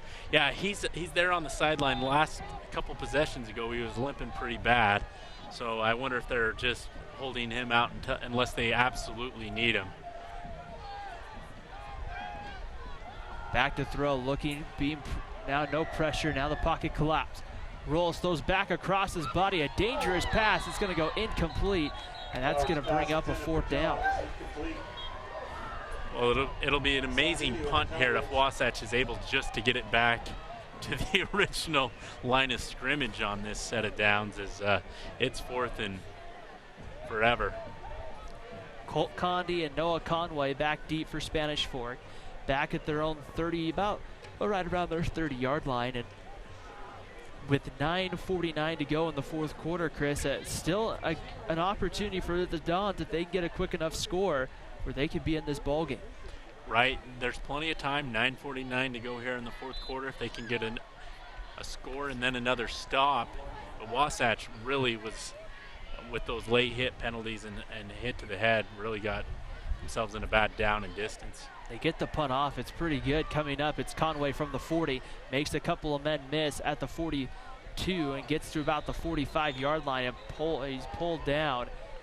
So good field position for Spanish Fork with 9:36 to go in the fourth quarter. You have to think probably looking at the passing game here, try to get a quick score. Try and get a quick score. And also, Chapel's done a great job of scrambling and picking up some yards when needed, when there was nothing available downfield. The run game is still an option. There's 9:36 to go here in the fourth quarter, but they've had some issues hanging on to that ball. So ball sits on the 45-yard line here for Spanish Fork. Back to throw. Chapel with some time, throws it out there, and that one's going to be caught by Stanton. He's going to fight his way ahead, and there's a penalty marker that comes in the backfield. I think Chapel got hit that time by Zabel. And Wasatch is self-destructing with late hits and just mental mistakes. And now we'll see here what the call is. We'll listen in here to our We have a official. roughing the passer, number 80. 15 yards for the end of the run, first down. They're going to tack it on to the end. So instead of the ball being around the 45-yard line, Chris, it's going to move the ball inside the 40 to about the 33-yard line here for Spanish Fork. So 45 yards and penalties here in the fourth quarter alone against Wasatch. Yeah, and that's really turned this ball game upside down. Wasatch would have had it 2nd and 1. Instead, it turned out to be 2nd and 29 thanks to 15-yard penalties there that time. I guess it would have been 2nd and 31. 1st and 10 from the 33. Back to throw. Chappell steps up. He's just going to put it down, and he gets to about the 30-yard line. And that's something I've been impressed with Chappell tonight. When there's nothing available, going ahead and taking a few yards. Usually he sits in the pocket for too long, but if nothing's available downfield, you might as well get the yardage, as many yards as you can get. 2nd and 7. Ball on the 30-yard line. Spanish Fork driving. Looking to try to see if they can get a touchdown here midway through the fourth quarter. Chappell back to throw with some time, taking a shot deep, looking for Higginson in the corner, and Higginson can't come, but there's going to be a penalty marker again, as it looked like the corner shoved Higginson there at the last second. And I think this is going to go against Wasatch and be the 4th 15-yard penalty of the quarter. Yeah, and that's been huge as Spanish Fork's gained 30 yards on offense, and then the defense was aided by 30 yards just on the last 2 possessions. I think this game's going longer than it should as we wait for the ref to turn on and off his mic. On the defense, number 1, 15 yards, first down. So Carson Myers gets the 15-yard penalty, and that's going to move the ball now to right around the 15-yard line for Spanish Fork. It also gives them an automatic first down. And so right there, the penalties, like you said, Chris, really helping the offense move the ball down the field with a little over 8:34 exactly on the game clock here in the fourth quarter. Yes, Spanish Fork creeping back into this thing slowly. 3 wide receivers back to throw, looking for Stanton, who makes the catch with his knee down at the 10-yard line. So a 5-yard pickup there. And Stanton's had a really nice ball game for Spanish Fork tonight. Yeah, he got injured, a little banged up, I guess, on that muff punt he had, but it's good to see him back out on the field. But he's done a great job both on offense and defense and special teams tonight outside of that one botched punt. So right now the clock hasn't started to run yet, and the Wasatch coaching staff signaling to the officials saying, hey, start the clock. Now it will begin to run down to about 8:16. Here's the give right up the middle. Lomax going to get a right back to the line of scrimmage. And we're up here on the top row, so we got some fans just a couple rows in front of us here on the Wasatch side, so it's always fun to see the reaction as things like the clock don't start, and then also some of these 15-yard penalties we've seen in the fourth quarter. Pretty good crowd here tonight on the Wasatch side. Spanish Fork over on the opposite side of us, a pretty nice crowd has made their way up from Spanish Fork here on a Thursday night for high school football. We really throw things off next week, Chris, with Wednesday night high school football here on Spanish Fork 17. We'll be down for Salem Hills and Maple Mountain. Chappell going to the end zone looking for the intended receiver, but just missed him on the slant. That was Way Stanton again. That brings up 4th down and 5, and you have to think here that you have to go for it if you're Spanish Fork. Yeah, you're down 2 possessions here. You need 2 touchdowns to get back in this thing, so I think you got to go for it here in this situation. So 4th and 5, ball on the 10-yard line. Spanish Fork can get the first down and get a fresh set of downs. They got to get inside the 5 here. A big opportunity right here for Spanish Fork. 4 wide receiver set. Chappell from shotgun takes the snap. Gonna throw, looking to the end zone, has a man, and that is caught. Touchdown, Spanish Fork, Way Stanton. And the Dons get in the end zone with 7:21 to go in the fourth quarter. And the Dons are very much alive in this one, as it's Chappell to Stanton on the touchdown. Yeah, great job. They've beat them on that slant multiple times tonight. That's Chappell's 3rd touchdown pass of the night. He has no INTs. He's making a push for that MVP, Sports MVP player of the game. We'll have that coming for you at the end of the ball game here as the extra point is through. And with 7:21 to go in the 4th quarter, it's a 28-21 lead for Wasatch. Chris, 7 minutes to go. We'll get sponsors here in a couple seconds, but I want to get your thoughts on this. This is now a huge possession for Wasatch. It is. Wasatch had a 28-7 lead. The ball on Spanish Fork's 2-yard line. Driving down, they have a muffed snap. Spanish Fork's able to get on it, and ever since that point, Wasatch has had mental mistake after mental mistake with 15-yard penalties. And that's where we're at, 28-21 here. Let's take a moment to thank our sponsors for making this broadcast possible. We want to thank the Car Guys, Lance Wilson State Farm, MVP Sports, Triple T Heating, Cooling, and Plumbing, 2 Jack's Pizza, Mikkel, Chris Jansen, and Wise Attorneys at Law, Dickerson Automotive. I got looking at the graphic and a sheet that I have them all written on, and I didn't synchronize the sheet with the graphic. So we thank all of our sponsors for making this one possible here for this good one. Sit back and enjoy the finish. 7:21 to go. James Dahl will put a foot into it at the 40, and they'll do that opposite side pooch kick. Jones will come and catch it across the 10. He's across the 20 now. 25 breaks the tackle, and he's pulled down from behind right around the 31-yard line. And now it looks like some extracurricular activity going on. I don't think you can call a late hit or a penalty on a kicker. Must be an unwritten rule, because James Daw should have gotten one that time. 7:14 to go here in the 4th quarter. Wasatch leads by 7. And now a huge opportunity here. Wasatch really needs one of those drives they had in the first half, Chris, where that offense looked unstoppable. Yeah, they did, and they were gashing this Spanish Fork defense up the middle. Now, Spanish Fork's adjusted their defense and brought more guys into the box and moved the safeties up to counter.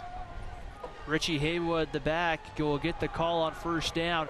He goes into the secondary, gets about 5 on 1st down.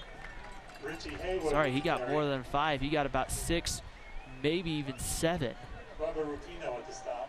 Yeah, and Spanish Fork is going to have to get a little more pressure into the backfield, but Richards is just so fast, and he hits that hole quickly. Haywood, the back here. Cloward directs traffic here. Still no sign of Hayden Richards. Shotgun set. It's Haywood right up the middle. He's hit right around the 35-yard line. He'll get the 37, and that's going to be it's going to be close to the marker. It's going to be about 1 yard short. It's 6:23 here in the 4th quarter. Spanish Fork trails Wasatch 28-21, and this is going to be a critical play. If Spanish Fork can get their offense back on the field, that could be huge. 3rd down and 1. Richie Haywood, the deep back. Cloward, the quarterback. Watch the option play. They'll give it to Haywood, trying to sweep out left. He's going to have the 1st down across the 40-yard line, and Wasatch will move the chains here with 5:59 to go in the 4th quarter. A very big 1st down for Wasatch, but now, if you're Spanish Fork, the thing you can't do, Chris, is go, okay, they just got another 1st down, let that ruin your confidence. The Dons have the momentum right now. Yeah, they have the momentum. You just got to keep playing every down. You never know what's going to happen. I think Spanish Fork's got to be aggressive and try and strip the ball here. Should be a false start. Here's the give right up the middle. Haywood again. He's going to get about 5 out to around the 45-yard line. A nice pickup there on 1st down. You saw kind of the guy lined up in the fullback there. Yeah, he jumped that time. That should have been a 5-yard penalty. 2nd down. They're going to officially give him 6 to about, well, it looks like he got to right around the 45.5. So scoreboard shows 46. So 2nd down and 4 coming up here for Wasatch.